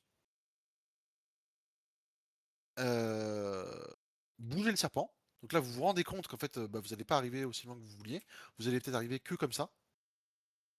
Et là, vous allez pouvoir prendre du coup vos dragons de feu, dire je vais bouger de 7 normalement, mais je peux mettre plus 2 s'il n'y a pas d'Overwatch, et Advance, et arriver potentiellement jusqu'ici, quoi. Et faire votre vie. Donc, vous pouvez séquencer, vous pouvez débarquer, bouger le serpent, et ensuite bouger les Fire Dragons pour les mettre bien assises du serpent. C'est la première chose. Le serpent, souvent, il va se retrouver derrière une ruine comme ça, là, comme un con, un peu loin. Vous pouvez passer, vous n'êtes pas obligé de faire tout le tour de la ruine, là. Vous pouvez passer par-dessus. Notamment sur la petite partie, sur les grandes parties, c'est moins intéressant, mais sur la petite partie de mur, là. Il faut réviser vos cours de maths de, je sais pas, CM1 ou CM2, je sais plus quand est-ce que c'était. avec le théorème de Pythagore, ou peut-être 6ème ou 5ème, je sais pas. Et vous avez le théorème de Pythagore, vous Oh, mettez donc la distance qui vous sépare du oh, mur, vachement, la hauteur. en CF2, c'est chaud, frère. J'en sais rien. C'est notre Et, époque, mais quand même. et du coup, bah, vous pouvez rapidement en fait pas perdre tant de mouvements que ça. Et avec un mouvement théorique de 21, en fait, vous pouvez très bien arriver ici. Hein, c'est pas du tout un problème.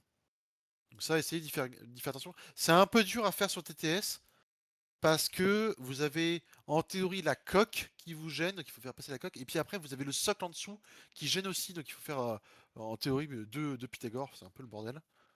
Mais bon, si vous tombez contre un adversaire qui est un peu Ouah, compatissant, c'est vous faites compliqué, un Eldar, en Pythagore, fait. vous retirez un pouce et puis tout le monde est content. Ouah. Ouais, faut réfléchir. C'est pas, est-ce que je déclare la WAG ou pas? Ouais. Ah. Ouh, ouh. Ah, putain, ça boit. Et le dernier trick, c'est contre toutes les armées qui ont des reactive moves. Les reactive moves, c'est l'enfer en ce moment, tout le monde en a. En fait, les reactive moves se trigger sur le mouvement du serpent, sur si vous prenez vos dragons de feu, que vous débarquez et qu'après vous bougez, bah, le mouvement des dragons de feu va le trigger. En sachant que si vous ne bougez pas avec le serpent et que vous débarquez vos dragons de feu, vous êtes obligé par les règles de bouger ensuite avec les dragons de feu. Vous n'avez pas le droit de rester stationary après un débarquement d'un transport qui n'a pas bougé. Ça, c'est interdit. Par contre, ce que vous pouvez faire, c'est bouger le serpent, même de 1 ou de 0,00001, débarquer ensuite, et là, vous avez plus le droit en fait de bouger.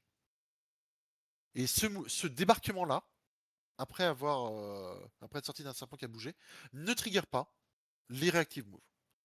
Il trigger les Overwatch, parce que c'est un setup, mais pas, tu ne finis pas un mouvement dans les 9 de l'adversaire. Donc typiquement, si vous jouez contre, je sais pas, un GK ou là maintenant les Vitrix, Space Marines, etc., qui vous disent si tu viens dans les 9 pour être à portée de fusion, bah je me casse. Tu fais bah non, je vais venir mettre mon serpent à 9,01 de toi, je vais débarquer et tu vas me manger tous les fuseurs à portée de fusion. Donc ça c'est intéressant, c'est bon à savoir. Ouah, c'est huge. Les dragons de feu, les dragons de feu en eux-mêmes. Bon, ils font super mal. Reroll des touches, des blesses, des dégâts contre les véhicules et des monstres, tout ça, tout ça. On les présente plus. Il y a juste l'utilisation de Fuegan avec son deuxième profil. Où en fait, il a 3 tirs de force 8, moins 3, 2. Melta 1, donc, qui passe Melta du coup à 9 pouces. Et en fait, il est sustain 2. Et ce tir-là, du coup, il peut vous permettre de setup un Overwatch qui est sympa sur des Marines. Ou sur un tour où vous voulez vraiment faire mal à quelque chose, assurer le nombre de tirs, vraiment un gros nombre de tirs, donc vous pouvez utiliser les deux tokens que vous avez avec les dragons de feu sur ça pour faire 2-6 pour toucher. Ouah. Donc en gros, vous faites je tire à 2 plus, j'ai fait un 1, ok, je relance mon 1, ouais, j'ai fait un 6 naturel, bah, je vais prendre les deux autres, je vais faire 2-6. Du coup, au lieu d'avoir fait 3 touches, vous en faites 9. Ah, trop Voilà, fort. t'es trop fort, hein. C'est trop fort le joueur Eldar. Et oui. Et ça, c'est la version la moins opti. Et la plus opti, c'est bah, du coup, vous choisissez pas la reroll. On en Roll parlait des... au début. Juste roll des Vous- 6. on reroll pas la touche parce qu'on sait on a 2 dés qu'on veut flip en fait en 6. Donc si on fait même double 1, c'est pas grave. Donc on lance les dés comme ça, on fait 1, 5, 6. Et là, on se retrouve dans le même cas de figure. Je flippe mon 1 et mon 5 en 6. J'ai 9 touches. Et après, sur une Marines, tu blesses à 2 plus reroll. Bon, c'est assez sévère. Hein. Ça picote bien. Elle est... Euh, voilà.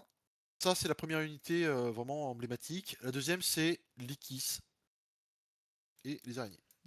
Juste au cas où, L'Ikis et les araignées. attention au dragon de feu, vous avez pas la reroll quand vous faites un Overwatch. Oui, c'est uniquement pendant la phase de tir du joueur Eldar. Juste Et attention. oui, uniquement phase de tir et pas phase de corps à corps, comme on a pu le voir chez certains.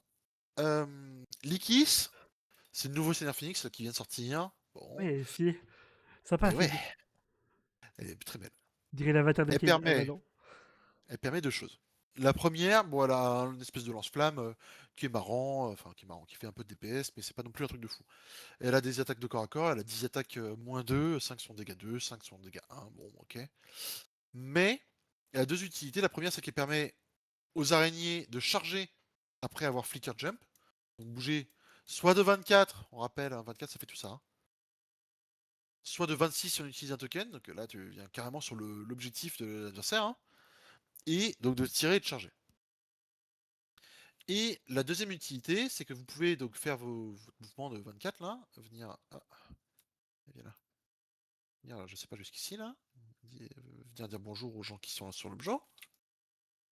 Regardez les ici.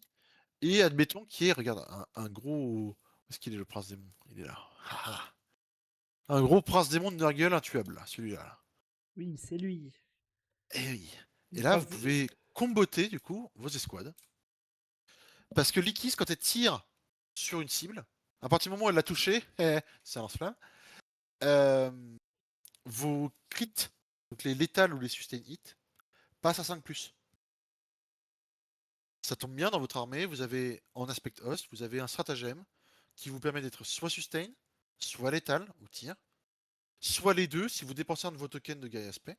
Bon, c'est un choix à faire. Donc sur n'importe quelle escouade, hein, au tir. Donc sur les dragons de feu, autant dire que s'il y a là les 11 tirs en sustain létal, le prince démon là on en fait un shikebab. Non, non, non, non, je tank. Tu tankes? Moi je suis pas sûr. Mais t'en es capable, je veux bien te croire. Bakary, il tank ça, c'est bon. Oui, Macari il peut tanker ça. Et vous avez une autre unité qui peut en bénéficier beaucoup, c'est les Supinox. Parce que les Hawks, comme on disait tout à l'heure, ils sont létalites naturelles sur du 6. Et quand vous balancez là, quand vous avez 20 Hawks, vous allez balancer à peu près 80 dés, avec de la reroll des As, etc. Bah mine de rien, des 5+, vous allez en faire un paquet. Hein. Donc sur une figurine qui a une 2+, bon, c'est pas fou, hein, mais sur une unité qui est en 3+, voire en 4+, si vous commencez à lui dire, bah tiens, en fait, j'avais 80 tirs, ça va faire 60 blessures, s'il te plaît, il va te regarder genre bizarre, quoi. Il va te dire, attends, mais stop.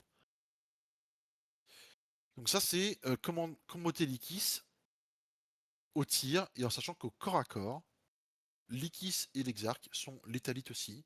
Donc vous pouvez très bien tirer sur une cible que vous comptez charger pour augmenter le DPS de l'escouade en elle-même. Voilà. Les araignées peuvent donc se déplacer sur toute la map, bouge de 24 ou 26.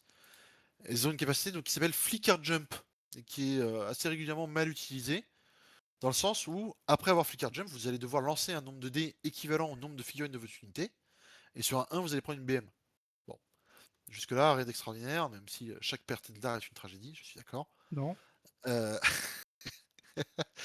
Mais ce jet de dés-là se fait à la fin de la phase de mouvement.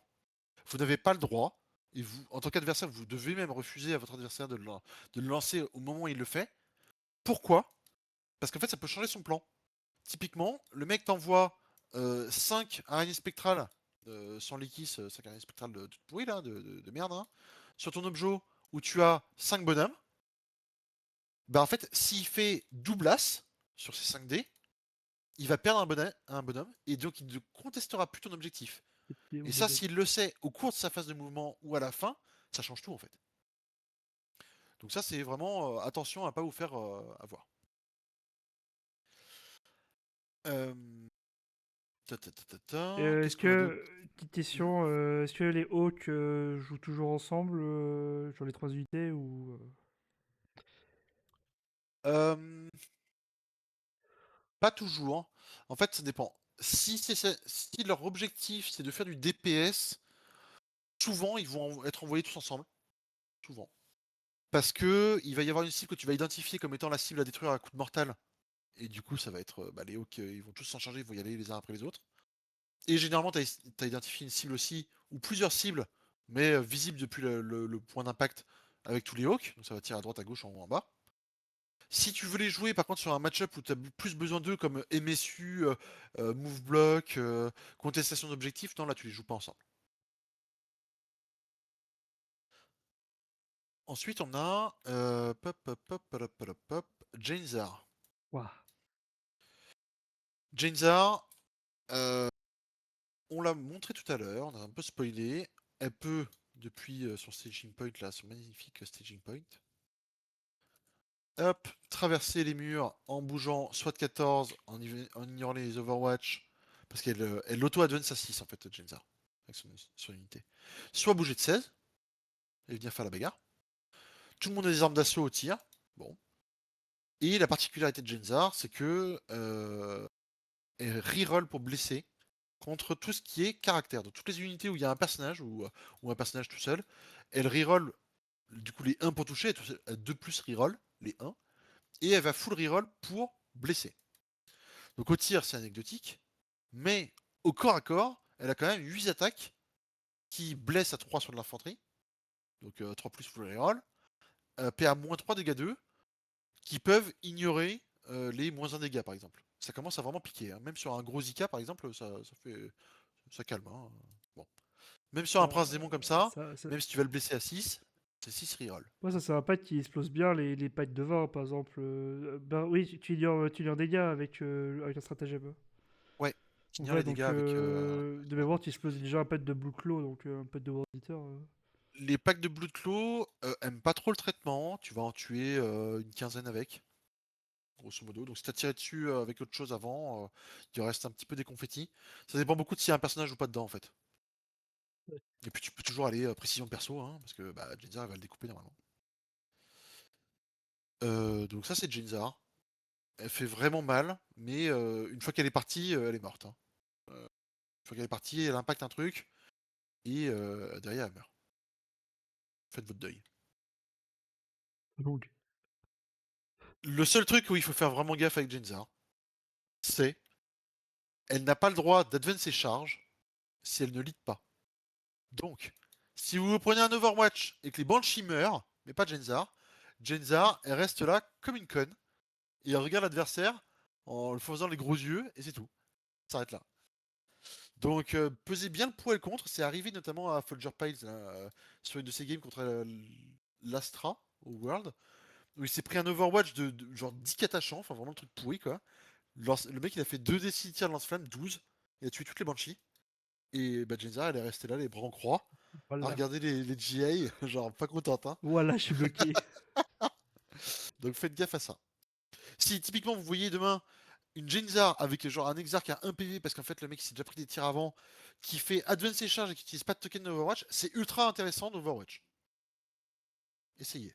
Même si, même si parfois ça va avec un truc de merde, hein. C'est une figurine en du 3, 1 PV du coup, l'Exarch si elle est blessée. Avec une 4+. Bon. Les Hawks, on en a déjà du coup pas mal parlé. Je pense pas qu'il y ait plus de choses à rajouter. Qui permettent d'apporter du DPS, de move block, et surtout de déloquer les unités qui sont engagées au corps à corps grâce à leurs grenades. A noter que, c'est marqué dans la datasheet, mais je le précise, vous n'avez pas le droit de balancer une grenade avec le stratagème le tour où vous avez utilisé donc les grenades pack en phase de mouvement. Ouah. Vous pouvez pas arriver avec une escouade et dire vas-y je bouge, je me mets à Enfin, 8, je te fais enfin un un truc 6 logique mortal. dans cette armée, une restriction. Ah, Il c'est n'y a que des, incroyable. il n'y a que des restrictions partout. Le but, tu te rends pas compte. Ah Tout non, est Il y a des restrictions partout. je pense qu'il devrait prendre plus 40 points. Non, ils ont déjà pris. Ils ont déjà pris. Et après, c'est à peu près tout sur les vraiment les unités un peu tricky de l'armée. Vous avez les rangers qui ont une vue à 5 au tir, mais pas au corps à corps, vous faites pas avoir. Les Storm Gardiens qui sont au C2 avec une vue à 5. Souvent les mecs les méprisent un peu et sous-estiment le DPS qu'il faut pour les tuer. T'as 10 PV plus 2 PV de la plateforme Mais surtout, en 1 vue 5. ça a plein d'armes spé en plus, non? Ou c'est Il y l'autre a 2 truc? Melta et 2 épées énergétiques sur les 2 mêmes figues et 2 lance-flammes. Ça fait pas des merveilles, ça a pas de reroll, ça a rien parce que c'est pas des guerriers aspect, mais c'est 2 2C par tête de pipe et c'est sticky. Donc si le mec au milieu de la partie, il met ses petits gardiens genre sur l'objectif du milieu, vous lui tirez dessus, il en reste 2, bah il te dit ouais bah en fait l'objectif il est sticky, qu'est-ce que tu vas faire? Et là normalement t'es pas très content à ce moment-là. Je suis pas content. Pas content. Au Euh, niveau des ta, ta, ta. tricks qui restent, qui sont enfin, qui sont plus sur les règles de l'armée, hein, il y a le token pas d'Overwatch. Où en fait vous pouvez donc l'activer en phase de mouvement, vous dites bah voilà mon unité, au moment où je l'active, qu'elle arrive de réserve ou ce que vous voulez, je mets pas d'Overwatch dessus. Bon ça veut dire ce que ça veut dire, vous n'avez pas le droit de l'Overwatch. Bon. Cette interdiction d'Overwatch, elle reste jusqu'à la fin du tour. En phase de vous n'avez pas le droit de doubler les tokens dans la même phase, hein, mais en phase de charge, vous allez pouvoir sélectionner une autre unité et dire celle-là non plus, vous n'avez pas le droit de l'Overwatch. Donc vous pouvez vous retrouver en phase de charge avec 2 unités où vous n'avez pas le droit d'Overwatch. Donc pensez-y quand vous vous dites bah voilà, c'est de l'Eldar, j'ai envie de l'Overwatch parce que j'ai des lance-flammes, etc. Pensez bien au fait que potentiellement il va bouger une première escouade un peu pourrie, c'est pas celle qui vous intéresse, il va la bouger en premier, il va dire vous allez bah non, je veux Overwatch pas parce que je veux la deuxième moi. La deuxième elle va bouger, elle va dire bah non, pas d'Overwatch. Et arrive la phase de charge, elle dit bah la première un peu pourrie là, où t'as rien dit, et bah je remets pas d'Overwatch et je te charge. Et là, c'est un peu chiant quoi. Ça c'est le premier tricks. Le deuxième qui peut être vraiment dérangeant, c'est le piling conso à 6. Le piling conso à 6, ça peut permettre non seulement à l'Eldar de venir, s'il fait une petite charge, venir taper avec tout le monde, bon ok, ou de retourner par exemple, admettons, hop, les Banshees deviennent folles, elles chargent l'Ikis. Hop, et ça c'est pas là, et j'ai mon serpent ici. Il est vide, parce que les dragons de feu sont morts dans d'affreuses souffrances. Bon. Là, je peux te dire, bah, je vais claquer mon token au moment où je m'active. Je vais pas aller une console de 6, donc là, bah, tout le monde peut taper, on est content. Hein. Je tue l'Ikis, parce qu'il faut pas déconner. Et après, je peux conso de 6. Vu qu'il n'y a plus d'unité, admettons qu'il n'y a plus d'unité à porter. Je viens conso sur un objectif. Et là, hop, je suis dans les 6. Du coup, fin de la phase de corps à corps, je peux les embarquer dans le serpent. Ouais. Ça marche avec des dragons de feu aussi. Parce que mine Ça de rien, fait- Fugan tape correctement au corps à corps, donc vous pouvez très bien sortir avec les dragons, tirer à gauche, charger genre 2 scouts qui traînent là, parce qu'il faut pas se louper, hein. Là, faut se louper. Les tuer et rembarquer dans le serpent grâce à ça. Et le dernier truc, c'est vraiment le gros point d'intention et le truc entre guillemets un peu gotcha, voilà. Hein. L'Eldar, pendant votre tour, peut donc réagir à vos actions en fonction du nombre de tokens qui lui reste. Donc, admettons que, je sais pas, on va prendre. Où est-ce que je peux mettre. Où est-ce qu'ils sont mes petits tokens d'hélicoptère là. J'utilise des petits hélicoptères sur TTS. Hop, hop, hop, hop. Voilà. L'Eldar, il a 4 tokens par tour.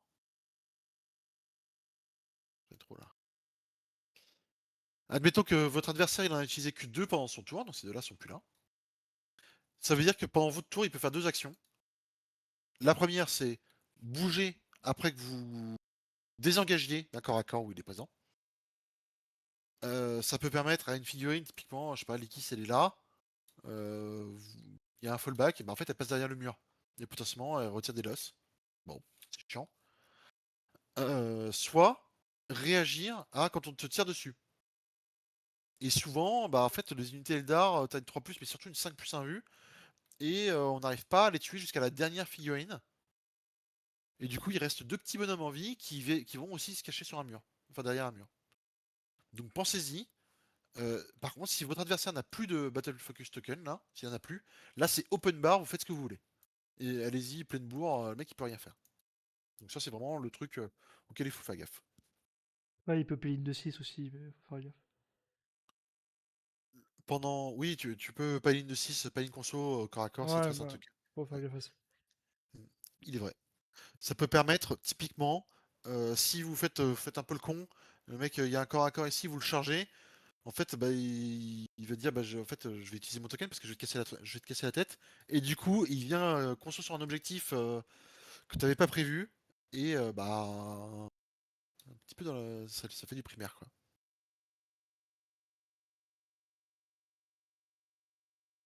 Voilà. Voilà, c'est un peu tous les points. Il y a une autre question qu'on avait déjà répondu. Qu'est-ce que tu penses de Circoncis? Moi, je pense que j'adore. C'est mon détachement préféré. Mais je pense qu'il est devenu un peu nul. C'est un peu la tristesse. Le Moi, j'adore les conclaves, tout ça. il y a les conclaves, en fait, qui étaient un petit peu le backbone de l'armée. Alors, on n'en jouait que deux, ou peut-être trois, mais bon, voilà. Parce que bah, ça t'ajoutait des psykers. Ton détachement joue sur les psykers, donc ça te mettait des psykers un peu partout. C'était une unité qui était sympa. Ils ont pris un nerf en point complètement injustifié. Enfin, vraiment, what the fuck. Et donc ça a disparu. Et le stratagème donc de l'ENOP est passé de 12 pouces à 18 pouces. 12 pouces, ça te permettait de garder par exemple des Moganra et des Reapers safe. 18 pouces, non. 18 pouces, ça te permet pas d'être safe. Donc moi je Ouais, trouve le détachement très intéressant, il était pas abusé. Et je sais pas pourquoi ils l'ont nerfé comme ça. ouais, le 9-12, hein, c'est pour tout le monde, hein. Oui, c'est pour tout le monde, c'est vrai. Au pire, Mais et un nerf de 20 points, 20 points, c'est quoi, de toute façon, c'est rien. 20 points sur quoi? On peut mettre 20 points sur le Crimson Hunter si tu veux. Parce que...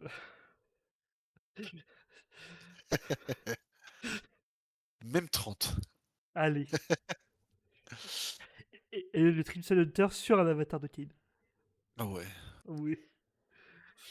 Bah, si vous avez d'autres questions, n'hésitez pas. Sinon, bah voilà, hein. Genre, je crois qu'il n'y a rien d'autre à dire.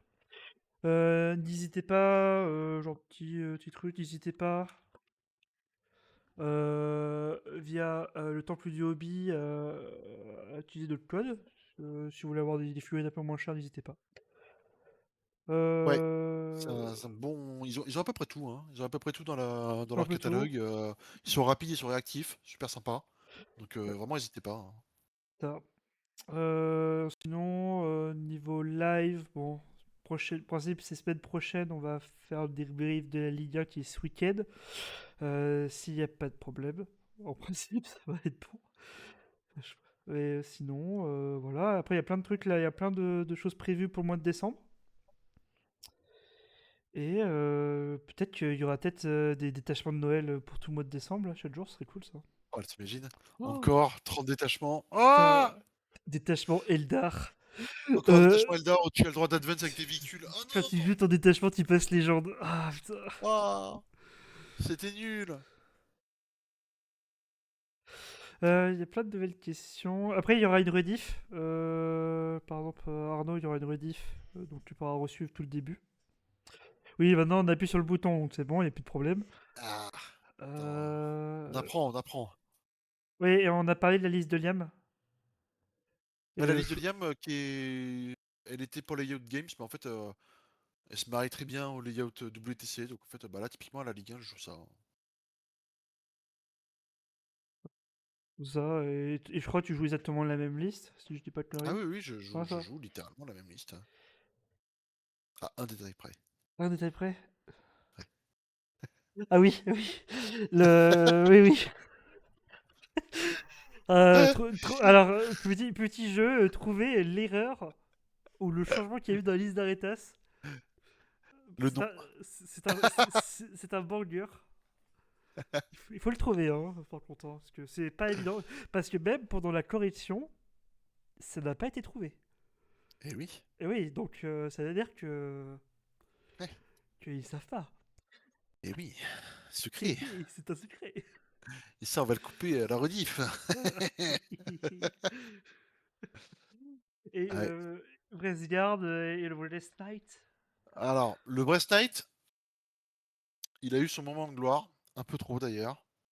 Je pense qu'il reviendra dans 2 éditions. Dans 2 éditions, les gens seront prêts à le revoir. Aujourd'hui, c'est injouable. Vraiment, vraiment, c'est vraiment nul. Vraiment. Genre, j'avais énormément d'espoir dans le vrai Snake de corps à corps, qui devait être sympa à jouer, etc. Et en fait, t'as 6 attaques qui touchent à 300 reroll. Et là, t'as juste envie de mourir, en fait. Non, non, non, c'est pas possible. Celui de tir coûte quand même extrêmement cher pour pas grand chose. De manière générale, en fait, les véhicules Eldar, à part les transports, sont injouables. Parce qu'en fait, ils ont des tirs de qualité, mais pas non plus extraordinaires, mais aucune reroll. Et du coup, ils sont pas du tout fiables. Et les Vresguard, les Vresblade, on a vu à un moment donné des petites listes avec des Vresblade par-ci par-là, un peu timides. Euh, euh, c'est pas ouf. Le détachement des Vresguard et des Vresblade est vraiment pas ouf non plus. Et personnellement, je trouve que c'est pas plus mal. Pourquoi? Parce qu'on a joué des Vresguard pendant un moment et c'était assez chiant.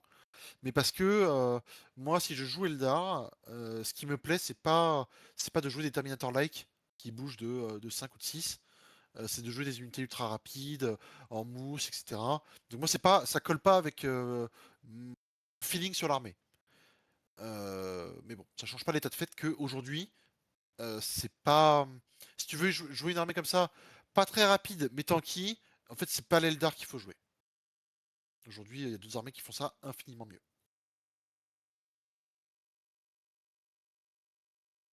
Sinon, oui, pour les Pour hawks, ouais. les Hawks, tu peux adapter. En fait, tu adaptes en fonction de ton adversaire. Tu adaptes en fonction de si tu as de la place pour te cacher. Si tu as besoin de place, bah, tu vas plutôt mettre le pack de 10 déjà. Est-ce que tu vas avoir besoin de ton pack de 10 rapidement? Est-ce que tu as peur que l'adversaire te court dessus en fait? Si tu as peur que l'adversaire te court dessus, il faut mettre soit un pack de 5 en réserve, soit rien, seulement. Il y a des matchs où tu mets les 30, enfin, moi à l'époque, les 30 cet été, ou là les 20 sur la table, hein, parce que tu sais que le mec, T1, il est devant chez toi, donc tu as besoin d'avoir tout le monde sur la table, et de toute façon, tu ne pourras pas FEP autre part que chez toi, donc autant y être, hein. Et mettre des araignées spectrales, pourquoi pas? Il y a des match-up où les araignées servent pas à grand chose. Typiquement, je veux dire, tu joues contre CK, tes araignées en fait ils servent littéralement à rien, hein. Les araignées ça va faire 2 PV dans un night, t'es content. Tu peux les mettre en réserve dans la seule et unique. Ton seul et unique but c'est de FEP sur un objet en rapid ingress pour prendre du primaire. C'est possible. Ou d'aller embêter la backline du CK, parce que généralement, ils aiment pas trop non plus laisser un CK à 400 points là, qui glandouille sur son objectif. Donc il y a soit 3 Nurgling, soit des Pox qui sont là à glander, et t'es content de pouvoir aller les menacer. Parce que t'as beau bouger de 24, en fait, les staging points contre CK, en vrai, c'est loin. T'es loin pour être safe. Donc 24 pas, ça suffit pas pour aller chez l'adversaire. Un doigt de pied sur sur un décor, je vois toute la map. Oui, je deviens omniscient. Voilà, tiens, Ah moi je ma Gatling, force 6, moins de 2 sur tes hawks. Ah, ah ouais, ah oui. Et la deuxième va sur l'autre pack. ah ouais. Le GC, les Horlos, c'est très chiant. De toute façon, historiquement, l'Eldar n'aime pas le Horlos, hein. Le Horlos, c'est vraiment l'enfer. On a des figurines qui coûtent cher, qui ont envie de se cacher pour pouvoir impacter ensuite, et qui sont pas très résistantes. Donc le Horlos, ça a tout pour déplaire, hein, clairement. Bah, quand ces armées-là, faut leur courir dessus, hein. T'as pas le choix, en fait. En fait, quelque part, ton adversaire te rend service parce qu'il te force à lui courir dessus, et c'est le bon choix. Donc, bon. Jouez du Horlos, les mecs, vous allez voir, c'est super. Vous avez 1500 points d'armée dans votre DZ T2. On verra. Je vais jouer 3 Skull Buddy, tu vas voir.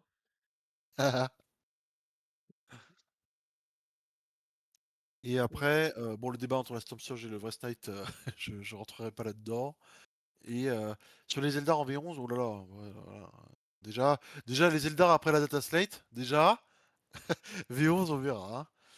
Moi, j'espère juste qu'ils arrivent à casser cette dépendance que l'Eldar a vis-à-vis de la mécanique de je débarque, je tire, je rembarque à tous les tours, parce que c'est un peu chiant, hein. C'est chiant à affronter, et c'est pas très enrichissant à jouer non plus.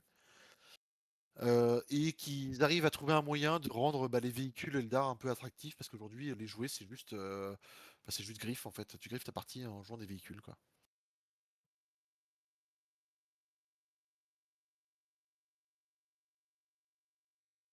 La Slate, on en pense tout. Ah, Data Slate, on verra, on verra. Ah ouais, j'ai des idées, moi. Moi, ce qui va nous sauver, je pense, c'est que Liam a perdu en finale, et que du coup l'Admec c'est plus pété que l'Eldar, et que du coup c'est l'Admec qui se fait péter plus que l'Eldar. Ouais, c'est la Liam, mec, notre sauveur. et le mec, tu reverses les deux buffs de suite, là, on n'en parle plus, hein. Ah, Liam qui s'est couché la dernière. Ouais, Ah, il l'a fait exprès, c'était mais normal, hein. oui, il voulait sauver son armée. Il a déjà changé 4 fois d'armée depuis. Mais bon, Non, mais je pense que Eldar, c'est quand même dans le collimateur, je pense, hein. Mine de rien, ah oui, oui, ça oui. fait trop de résultats, c'est trop stable. Oui, et puis c'est pas, comme je disais, c'est pas intéressant à affronter. Enfin, Ah, il avoue. Ah non, mais moi je sais, hein, et je le dis même que c'est pas intéressant à jouer les dragons moins. Par contre, ce que je dis, c'est qu'on n'a pas d'autres anti-chars. Ça, on n'est pas d'accord, mais. Si, bah, mais les décanons, Ah ouais, les décanons. Ah ouais, les décanons, mec. tu sais, En vrai, les décanons, si on pouvait les jouer, qu'ils étaient bien, j'en jouerais 3. J'en ai T'imagines, 9. t'imagines, t'invoques un portail, tu mets des décalements invisibles. Ah, c'est bon, on Ah divague, on putain. divague. Jouer de force, Ah c'est bien. ouais. Ah ouais, des canons. Ah, trop bien. Sur les modos de Silesia. Ah ouais. Ah, les détruits de Scully. Oh non. Ah non. Mais il a pas d'unité. Bon. Et le Euh, meilleur conseil pour progresser au plus vite en jouant à Eldar, c'est de jouer, hein, généralement, c'est de jouer. c'est de jouer. Vous avez pas mal de contenu quand même sur Internet, sur bah, comment jouer, etc., avec des bons joueurs. Vous avez des personnes qui proposent du coaching en Eldar. Euh, Moi, je peux en proposer, c'est quelque chose qui est faisable. Sinon, bah, practice en fait. Tu practices, tu fais des games, des games, des games, et surtout, bah, tu te poses les bonnes questions en fait. C'est normal quand tu commences en Eldar aujourd'hui, au début, de te prendre des bâches. Parce que c'est une armée où malgré tout, t'es quand même assez fragile, et les erreurs de positionnement peuvent se payer vite très cher. Euh, mais une fois que tu commences à comprendre comment ça fonctionne, tu devrais gagner une partie sur deux si tes adversaires sont pas tous à jouer 80 Berkos, quoi. Je Ah pense. non. Non, c'est dépassé, 80 Berco. Oh non, on en joue Et 50. c'est une armée où en fait chaque unité a un peu son rôle désigné. Euh, Quand tu passes au niveau au-dessus de compréhension de l'armée, tu peux utiliser ces unités pour faire plusieurs rôles à la fois et vraiment les optimiser, voilà. Mais c'est pas des unités qui font tout. Tu vois, tu vas pas demander à des Banshees de tuer des chars. Tu vas pas demander à des dragons de feu de tuer de la horde. Bon, donc c'est assez simple, c'est assez lisible dans un premier temps. Le premier niveau de compréhension de l'armée. Mais de toute façon, voilà, moi, comme je conseille, c'est de jouer. De toute façon, vous allez faire des erreurs. Mais le Oui. plus important, c'est quand parce que vous allez prendre des bâches, c'est de comprendre pourquoi vous avez perdu. De toute façon, en Eldar, ça se comprend Ouais. vite, hein, vous balancez trop vite vos unités, vous bourrez. Peut-être vous tuez des unités qui sont pas importantes, et en fait, c'est ça qui vous coûte. De toute façon, Eldar, mine de rien, c'est quoi? C'est comment ça se dit? C'est hard to. Non, c'est hard to progress? Non, c'est quoi? C'est. Et easy to play, hard to master, un truc comme Ouais, ça, c'est tu ça, un truc comme cherches? ça, ouais. Oui, oui, oui, c'est oui. Oui. Bah, comme je disais, voilà, t'as le premier niveau de compréhension. Bah voilà, les dragons de feu, ça tue des chars. Les banshees, ça tue des Space Marines. Voilà, ça c'est facile à comprendre. Et après, à vraiment maîtriser l'armée avec toute la géométrie derrière et comment utiliser tes unités pour que bah elles fassent pas juste un truc ou qu'elles tuent pas juste une unité, essayer de les protéger, etc. Ça demande énormément de pratique et d'expérience. L'Eldar n'est pas une armée où vous pouvez vous dire je vais trade une unité pour une unité, on va faire ça toute la partie, je vais gagner. Ça ne marche pas. Vous ne gagnerez pas en jouant comme ça en Eldar.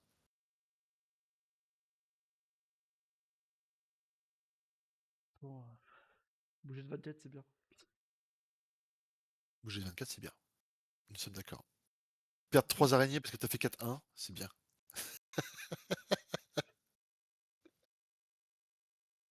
Voilà, voilà, donc rendez-vous vraiment fin de la semaine prochaine, je dirais jeudi, si tout se passe bien. On va essayer d'inviter des guests de d'autres équipes pour débrief Ligue 1. On va faire un peu comme Atlanta, etc. Et peut-être on fera peut-être un autre débrief plus où on parlera vraiment de notre matrice, notre réflexion de roster, pourquoi on a fait ça, tout ça. De toute façon, là, le TC arrive bientôt, donc c'est intéressant Oui, pour là, montrer comment nous on procède.